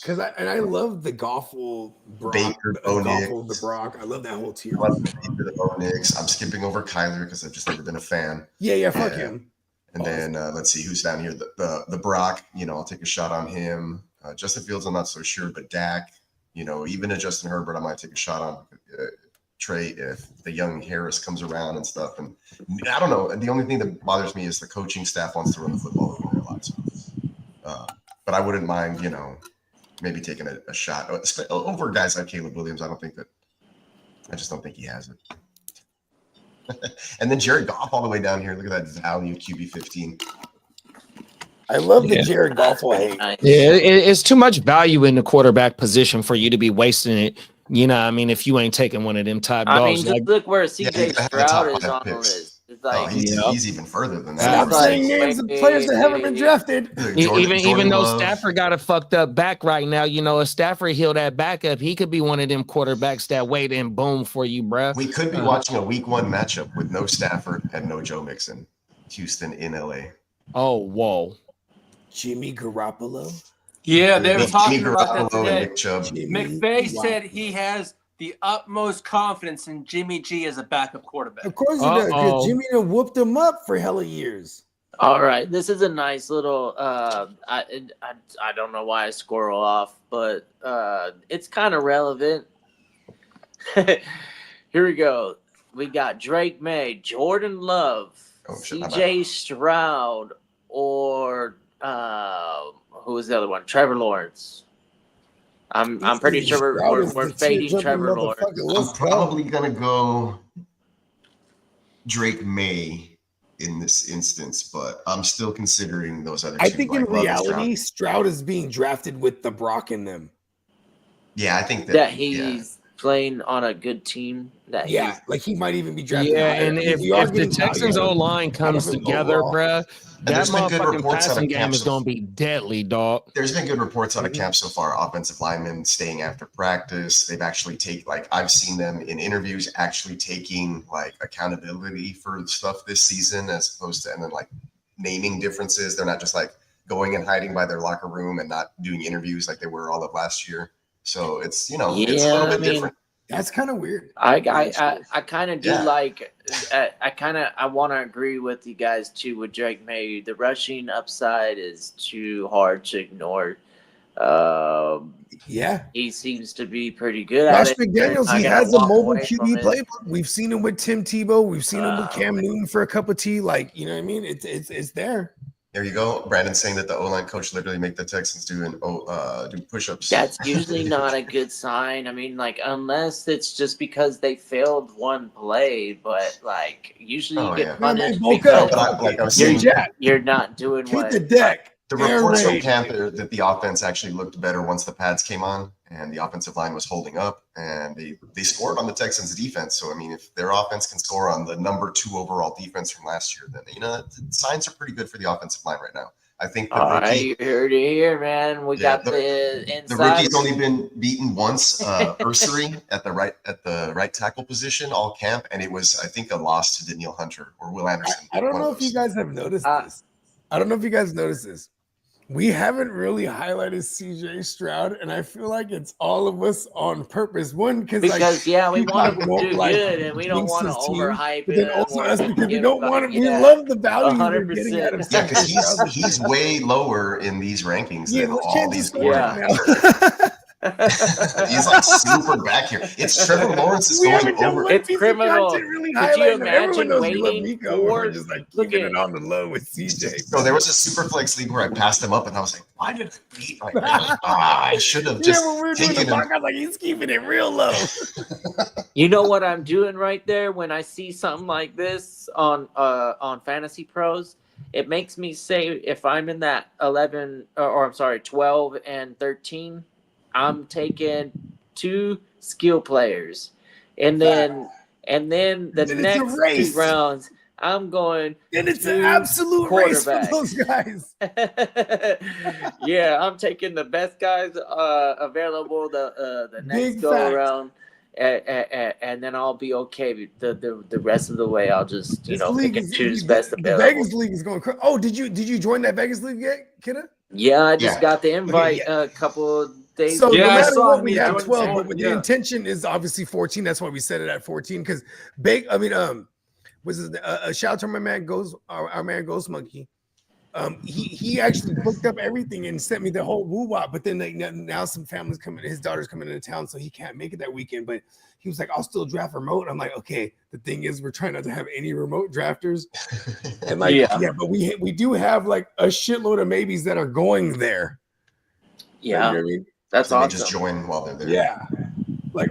Yeah, like even my man Iffy, he's like, "I'm gonna go, bro." He's like looking at fucking shout out to Wise Man too, but he's looking at, we're on the phone, he's looking at flights. He's like, "I'll arrive at 9, bro." And I'm like, can you arrive at 7?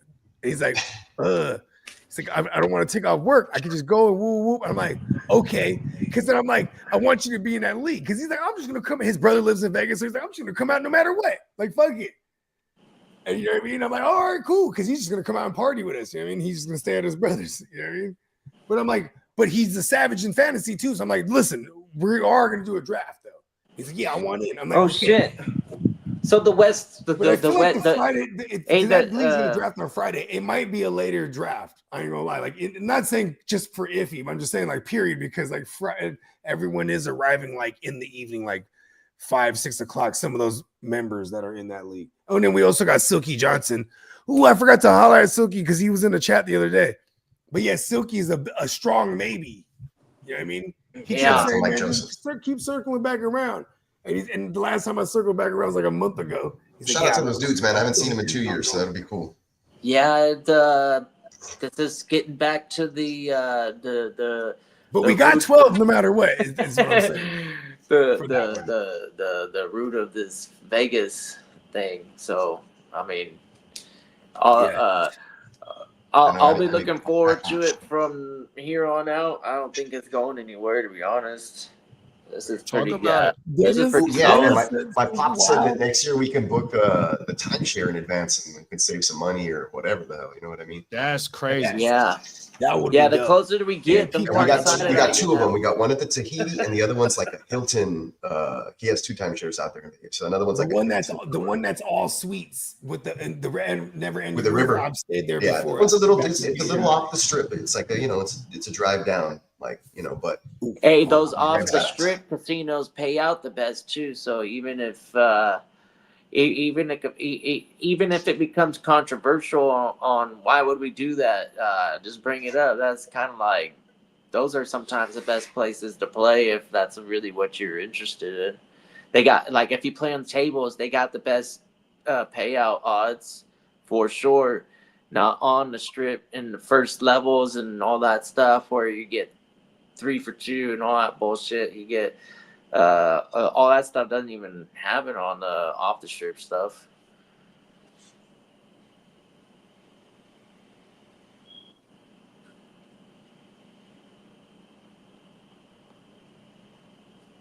The motherfucking draft is here, dog. 100%. Vegas finna be lit, bro. Friday night, huh? Friday night lights. I'm excited for Thursday, Friday, Saturday night. I'm going home Sunday morning, but I ain't got shit to do till Monday night. Yeah, I'm leaving Diamond Saturday Joe just morning. said fedora up. Come on now. Fedora up. I don't know. You might, you might spot a couple of them in the crowd.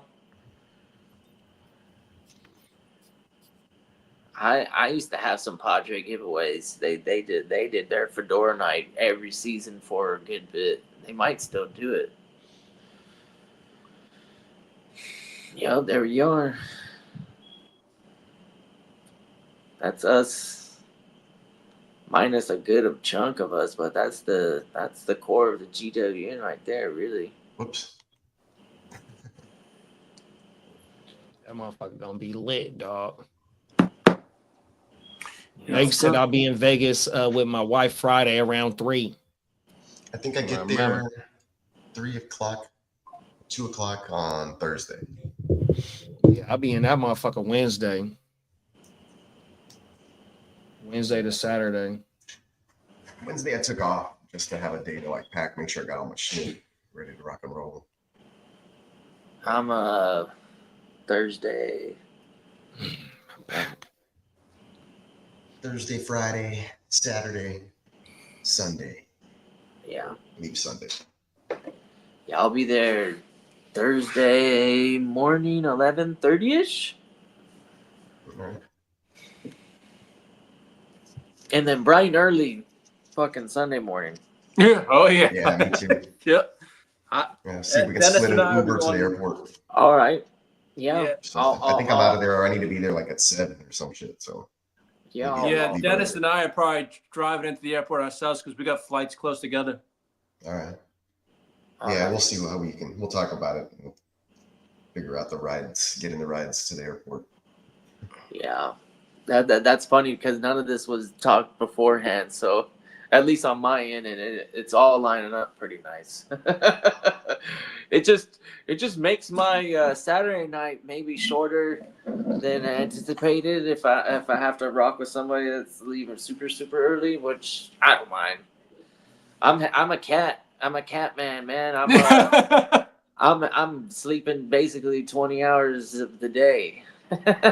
Come on now. Yeah,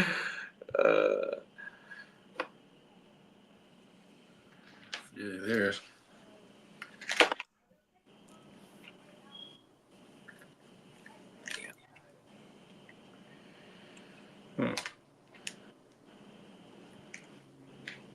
Yeah, this is gonna be interesting. I've been getting good reviews. I've been getting good at cooking the stuff that I got in line for y'all.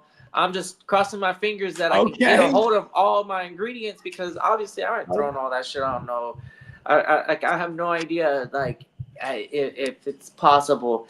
Maybe I should probably prepare and just get some of the essentials, but for the most part, I think I get away with a lot of the stuff. Hey, I have a vehicle out there, so we can go hit Costco. I have a vehicle, so we can hit Costco if we need to. Yeah, Yeah, for we're sure. gonna have a Get some vehicle. My plan groceries was on Thursday. all the perishables and stuff that are like really easy to transport. I was gonna bring it, and then stuff like milk and eggs and butter and all the other stuff that would just not make sense to be traveling with. I would get there, which I believe that When you should flying be an in on issue. Thursday, Peter? Huh?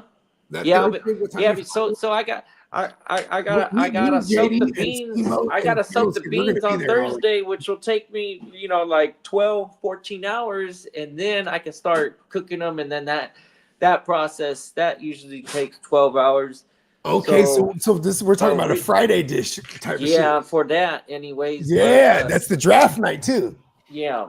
Okay. So we can Barbecue, we make some can tacos, do the something on tri-tip Friday. roast. Well, I need to inquire about all their that oven shit? that I they don't know. have there, because last Yeah. time we had a problem with the fridge, and we do have the same exact spot. So I was like, they took care of the fridge thing. So now I'm like, okay, I need to inquire about the oven, make sure the oven works legitimately. And the cool part about it is that If not, too, we got mini we're gonna grills that we can just throw on gonna that balcony. Savage. double That's what I was the gonna say. I can amount mini of grill on that. cookware. So we could be cooking a bunch of stuff in big portions, because the way that my recipes are kind of like built is like, like a whole per entire pan, kind of like, and I feel like however many people are there, he cooks I'm for gonna a party. He's like, all cook. right, two kiddo size meals. Hey, we gonna be Yeah. lit that motherfucker. Of course, we gonna need to stack up on waters, drink. You know what I we'll mean? definitely Beers. do that one. 100%. Love you. That's the whole point of this stuff, is to Facts. actually I'll be getting like sugar-free drink. You know, some Rocking chips with and y'all, dip. We gonna partying eat some and- motherfucking Lee, you're gonna be snacks. locked You in. know what I Lee, we need mean? you to just get all the information from the streets that you can. Yeah, That motherfucker gonna be lit. we're gonna be partying and then drafted and doing all Yeah, we sorts got of fucking we got a inter- couple coolers that we're fantasy gonna just football. have too, just right there on hand. Yeah. I'm a fan of making fantasy football drafts the most fun part of the season. I already have a fund for the house. We have we already have $300 just for the house already, just for food right out the gate and drinks. You know what I mean? And that's from all of us joining forces. I just made sure I threw an extra little woo wop so everyone didn't know.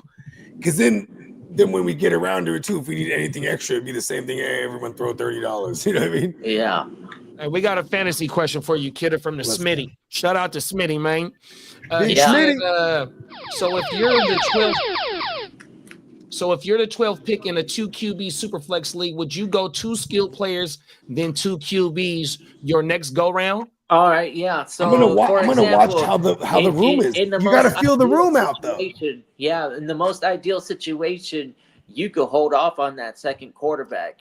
You'd be able to do. Hey, okay, look, and if let's it's go. getting So we're definitely steep, we're definitely doing the 2 I'm gonna skill grab at players, least one on that next and turnaround. then at least one cornerback in that turnaround. Yes. But if you've got 2 guys like, let's say, Drake May and CJ Stroud available, I'm not mad at taking both of those guys and waiting for the rest of the draft to build around your core, which would be a running back, wide receiver. If there's a 3 wide quarterback. receiver set, I'm going to emphasize that 3 wide receiver set. This is muy importante. You know what I mean? Yeah, balance is key. I like balanced builds and drafts. But if I can get if I can get close to 3 of the top, 12 receivers, or at least someone like two out of the top 12, and then one out of the top, 24 that I think could be a teardropper. I'm love starting like that. You know what I mean? Yeah, I love being in the back of these redrafts no matter what. Period. Quarterback wanna be one, on which that is why swing you around kind of some. lean on that Drake May, CJ Stroud in that realm of the quarterbacks that you might have available to you in that round 3 and 4 turnaround. It's so 5, 6, right? How the fuck does it work? Yeah, no, it goes 3, 4. Yeah, it goes 1, And 2, 3, 4, 5, 6. Yep. Yeah. When you're at the back end. Yeah, back in it's 3, and then you're the 3, 12, and 4. So, anyways, if you can avoid taking 2 quarterbacks, I'm not mad at it. But if there's certain players that you weren't expecting to be there, having 2 strong quarterbacks, that's always an advantage. Yeah, and then with him being the 12th pick, and when draft season do come, the earlier picks is only gonna be like motherfucking Chase and Bijan. You know what I mean? And that's like the first 7 picks right there. Allen coming off the board early, motherfucking Lamar coming off the board early, JD and Burrow Burrow. might come off the board. That's 5-4 Yeah. quarterbacks right Joe there Burrow in the too. first 7 picks. So after them quarterbacks, I don't know what quarterback I will feel. I would rather have one of the top skill players at the 12 and 2-1. Because imagine walking away with a Bijan and a Justin Jefferson or something ridiculous like that. That's nice. Like Yeah, they're that's like fucking when you nice. talk to Jared Goff or the Brock or Staffy, right? These motherfuckers, they could put up 30 plus passing tugs easily. Dak, fucking Daiquiri over there, he could do the same like as a floor. You know what I mean? Yeah. With like Yeah, 4,000 yards passing as a floor as well. We're- Like 30 passing tugs as a floor and 4,000 passing yards as a floor. That's kind of like they feel like those are guys, they're going to live in that realm. So anything above that is awesome. They're cheer jumping. You know what I mean? The fun thing about Stroud. sitting there at the 12th pick in a two QB super flex. Oh man, that's you might have to elaborate that one on. Do you start I'm going 3 skill with quarterbacks? receiver. He Winning might. formula. He could potentially be saying that this league starts 3 quarterbacks potentially with the 2 QB super flex. If the 2 QB league and then having a super flex. The super flex is super flex, but if he has 3 QBs, word. Yeah, I'm going 3 QBs. First 3 picks. No matter where. If that's the case, the most That's a hell of a league is gonna league. do that too. So then you're inclined to. You know what I mean? Yeah, that's But a hell of a say I'm at the inclined 12th to spot and I get a Chase. I and a might even fucking, take 4 quarterbacks the first 4 rounds. You know, a Chase and a Lamb, bro. I'm doing that. You know? Yeah, kid, if you take 4 quarterbacks in the first 4 rounds, you do like how Minnesota did the other day, and he controlled the market with the wide receiver position in a super flex draft we did 100%. And if Smitty's league allows you to start 3 quarterbacks, boy, oh boy, you done controlled the market for shit show, dog. Yeah, having 4 quarterbacks alone has value for your own roster. Oh, he says no, it starts 2, but every majority plays starts 2. Yeah, okay. You're playing in a standard super flex league. My bad. I got confused with. I love it though. He put some sauce on it. Yo, but we can get away with waiting, I believe, at the quarterback position. So if you can fade it, and if the room allows you to fade it, then that props. Like the strategy turned out to be a success. Even if not, you're still going to be able to get a couple good quarterbacks at that 3-4. But ideally, you'd like to fade quarterback a little bit and only take 1 quarterback at that 3-4. I mean, it's old school position scarcity, right? Like, for example, there's 32 starting QBs. So it's like if you're okay with 18 of them, I'm gonna look to those skill positions, because now if there's only a top 24 that I like at receiver, I'm gonna try to get 2 of them first, right? Versus like, okay, I'm okay. There's 18 QBs I like, and I could wait after the top 6. There's a tremendous drop off, or maybe the margin isn't too. You know what I mean? But you also got to just feel the room. You know what I mean? You got to go real Bruce Lee with it. Be all water. You feel me? That's the best way. You gotta be all water. Exactly, as Bruce Lee, and one of our dynamic designs from our man Neon Peacock. I forgot to get the Bruce Lee one. You just reminded me. That one's a pretty good one. I ordered a fat order the last time. I forgot to get the Bruce Lee one. Oh man. I got my green GWN, I got my gold GWN, and my green pause shirt. Let's go. And I took advantage of that deal, $12. Yeah, that $12 deal went crazy. I bought a bunch of shirts. Yeah, I got the MTV GWN one. I bought a bunch of GWN ones because I love that design, that peacock, the NWO inspired one. Yeah, looks pretty. Yeah, classic design right there. It's just clean, and it's like I could whore it. You know what I mean? hell. It makes people double take. I remember, I think we were doing Super Bowl coverage. And I was over there with JD, and he took me to this local deli that he'd been fucking with all his life. I was like, yeah, let's go. So we go to this. It's not just a deli. I don't want to just downplay it. It's a deli, and they smoke joints too. You know what I mean? Facts. Yeah, so I actually got the smoked woo wop, the brisket. I was like, oh, I'm getting the brisket, right? I smelled that bitch from a mile away when we was parking. I was like, oh, yeah, I'm going to get that. Yeah, they go crazy, bro. Facts. Oh, yeah, but the dude goes, so it was like a brisket, and then I think, I forget what your sandwich was, but then the guy's like, oh, who's that for? And he goes, it's for them over there, the guy with the NWO-looking sweater, but it says GWN. I was like, yes, that's totally what it is. Come on now. I was like, for sure. Especially They people shit from our slapping. generation. It's just iconic.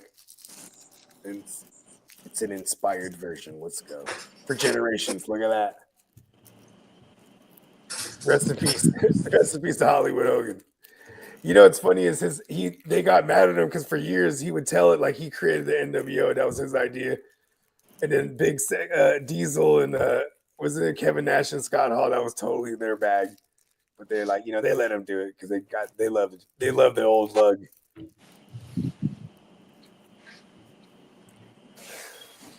Yeah, there's isn't there a Netflix documentary on him? From I'm pretty sure because WWE they got like a thing with Netflix now, so it's like because WWE they were smart, during the early Netflix and all that shit. WWE had their own network, the WWE network. They were making fools pay monthly for this shit. Maybe it was the Vince McMahon thing too, because I did watch that. I know. I saw that Vince McMahon thing. You know what's crazy about that is they were shooting that, and it was gonna be like an up piece for him. You know what I mean? Like a puff piece, essentially. But then in mid shooting that shit, all that stuff came out about his his sexual escapades with one of these assistants. So then it turned into like his history as they had to include his history now. So if you see a lot of his testimonies in there, he's real stern because you know what I mean? It's like all of a sudden the tonality shifted. They were shooting it like over the course of like a year. So the first 6 months it was a different tonality. Yeah. And they're like, you know what? We're changing direction here. You're kind of a scum. But it's the height of all that shit. I mean, they went after Vinnie Mac, they went after Diddy, they're going after everybody during that time. Yeah, but if you were fucking around with that it's wrong. He resigns, quote unquote. But I know a lot of them sold their they shit. think They they sold should get a pass the because majority this shit's been going share. on for a long time, supposedly. The ones who own UFC now, the ones who sold because Dana White and Vince McMahon have always had this friendly rivalry, and they became like great business friends over the years. But so I feel like that was the bridge because that's the same people who bought UFC bought the WWE. And then they still got everyone in place, like because legit Triple H is married to Stephanie, and they sit on the board, and like they didn't want a McMahon to sit on the board anymore. So it's like boom, it's all good. Triple H, you know what I mean? And then you have they brought in The Rock as someone who also sits on the board. Like they're doing it right because they know like all right, we need to bring in all the big draws. They make the $1 billion. However many $billions deal with Netflix just to buy Netflix essentially they leased Monday Night Raw. I think it is. Yeah. Well, now wrestling can actually get more badass on the Monday Night Raw show if you think about it too. They can do things they didn't. They can do things they did in the '90s, like bra and panties match them up bullshit. But I don't think they will. It was like the racy channel back then, though, huh? That was more of the Attitude Era. It's gone. That was the exactly.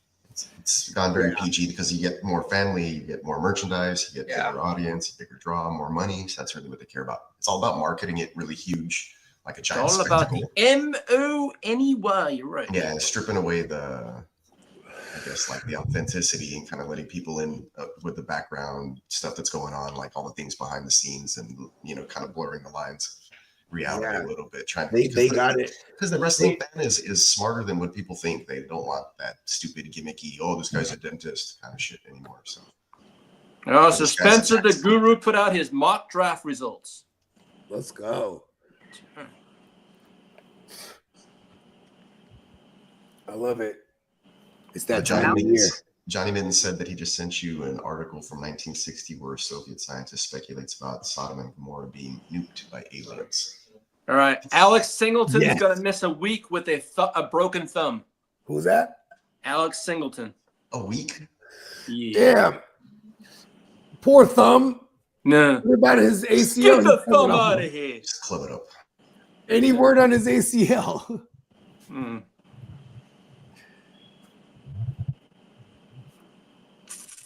See what else we got. I love it. I can feel it. It's getting thicker. Pause. We're getting closer. JT Gray will be week to week with a lower body injury. Cedric Gray? No, JT Gray. I don't even know. Oh, I don't even know who that is. He plays for the Saints. That's all I know.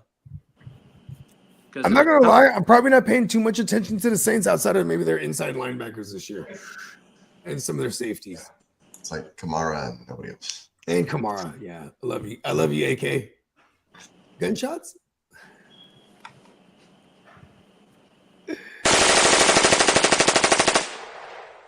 Forgive me.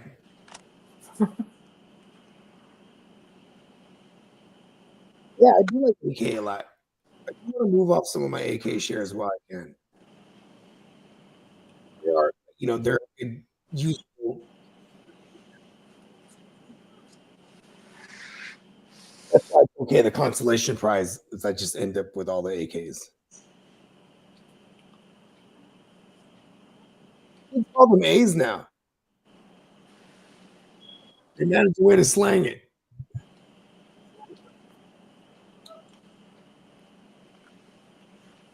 A's.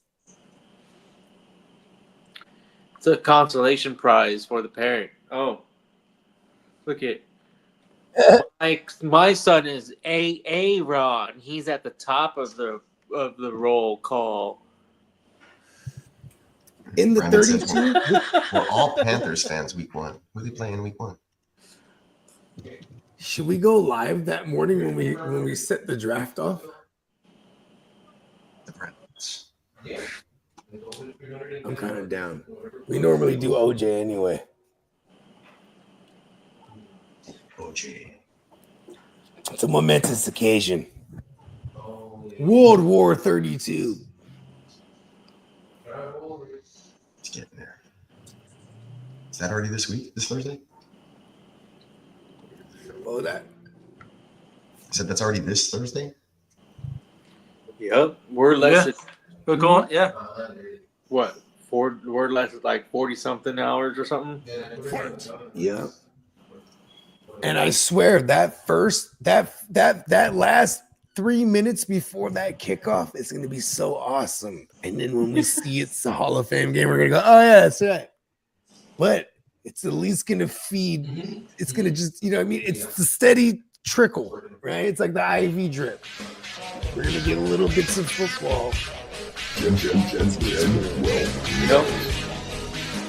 Because when you're down with the GWN, brother, you're down for life.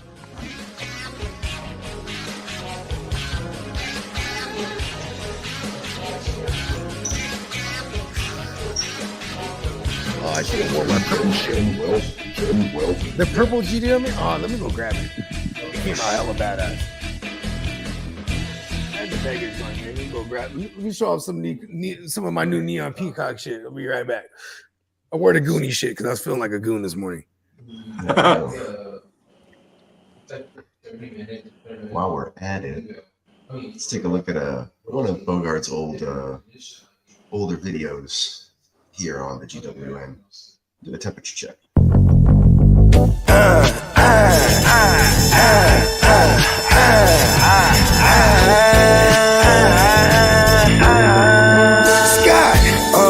It's your temperature check.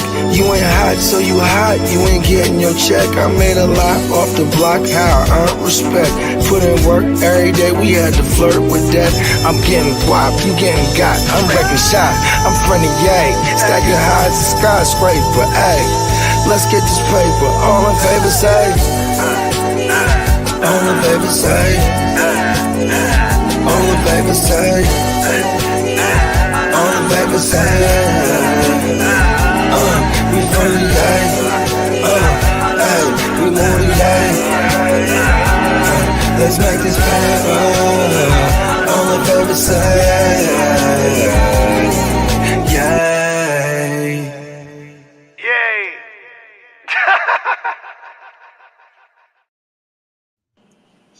There it is. That was Temperature Check. Mr. Bogart's got 3. Interesting little fact there. The girl who crashes into that pillar, she wasn't meant to. She was supposed to go through the glass windows of the bank. Ends up fracturing her leg or something. Ends up falling on the floor and all this stuff.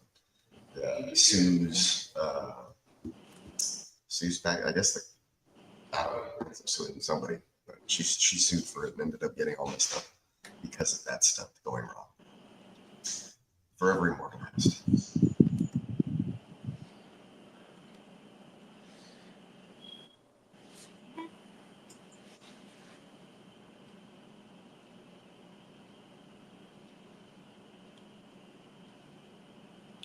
Now, Peacock, how often do your Texans wear that red jersey? Out of all your jerseys, I like the red one the most. It's probably only going to be A few times this season. Yeah. Look at that. There's the Vegas joint. Nice. Right? This shit go crazy. I'm bringing out white paint You feel me? signed shirts. Got the we got the classic black on the white on the black. But look at this. This purple one goes crazy though. Yeah, that really pops. That shit came out dummy clean. Yeah, I want to get all the colors now. Yo, I might have to get a purple one. That's kind of nice. It's a nice one. I didn't think that one. I got the white on white. I got the white on white and the black on black on the way. Oh, we need a red. We need a red joint so we can do like the Wolfpack type joints too.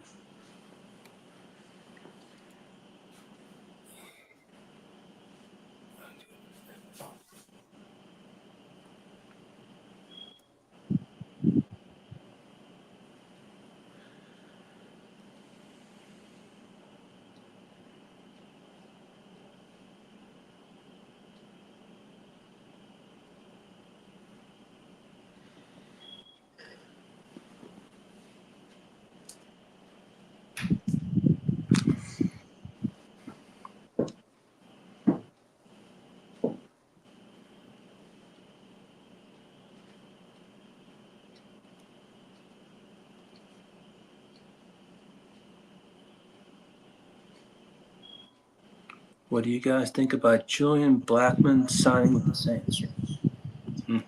I have no thoughts. I know why. It's a depth piece, pretty much.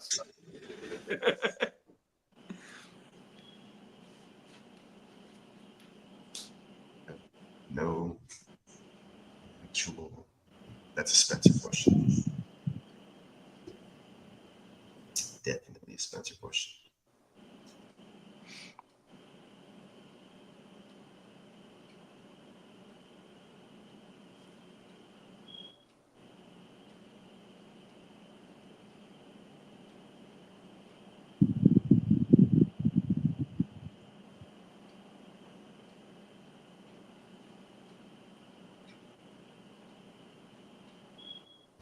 Sorry, I thought I was getting some news, but some minor stuff, I guess, from practice today. Twitter. Let's Get some camp highlights. Ooh, they're saying Abdul Carter has been unstoppable in camp today.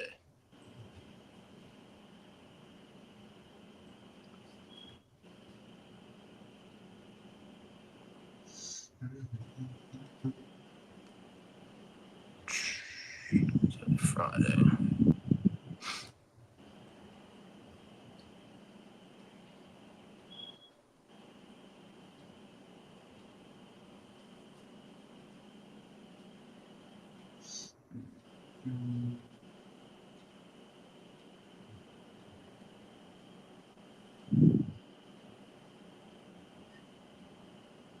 damn it. So, see what else we got going on.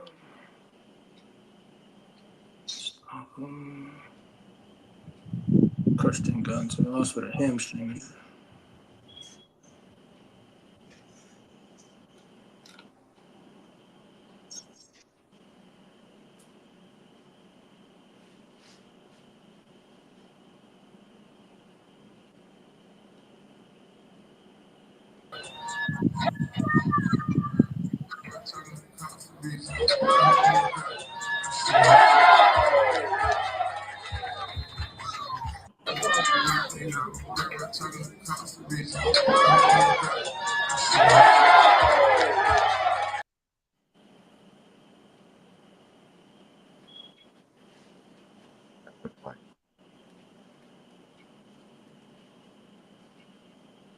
His face get beat. Petrie.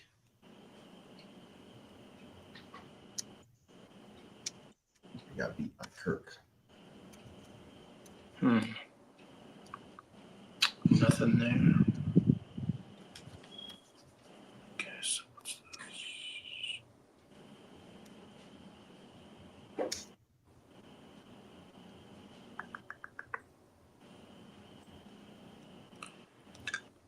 Excuse me.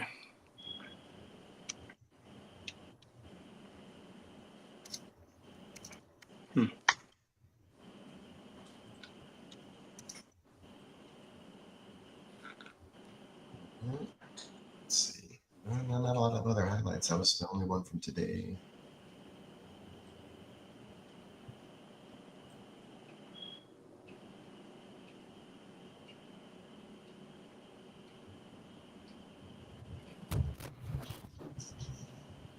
Next sale, I'm totally buying hats. What's that, Buff? Next sale, I totally want to buy a couple hats, like a white on white, or like a red on whatever, the black on white. Get some white joints.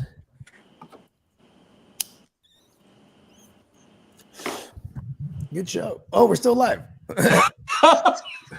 We can break it down. NeonPeacockMerch.com, everybody. You know what I mean? Sounds good. You know what I'm saying? Just be sure to lock in. You know what I mean? And stay tuned for the next sale. Yeah, it should be happening maybe a week, maybe not. I don't know. Just keep your eyes peeled. But see, they have to tune in and sign up in order to find out.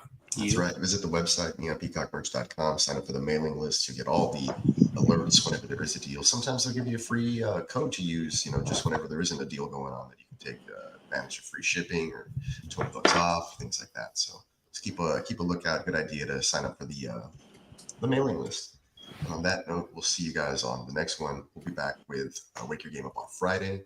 And Actually, we have Playmakers first, right? Yeah, And I was about to say, back Friday. check- Yeah, we have check the Playmakers out on we'll be Thursday. back for Thursday.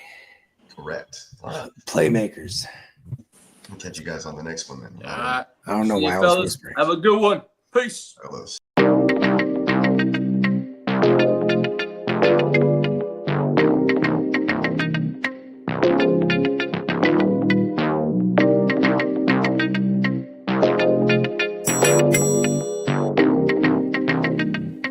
Zero.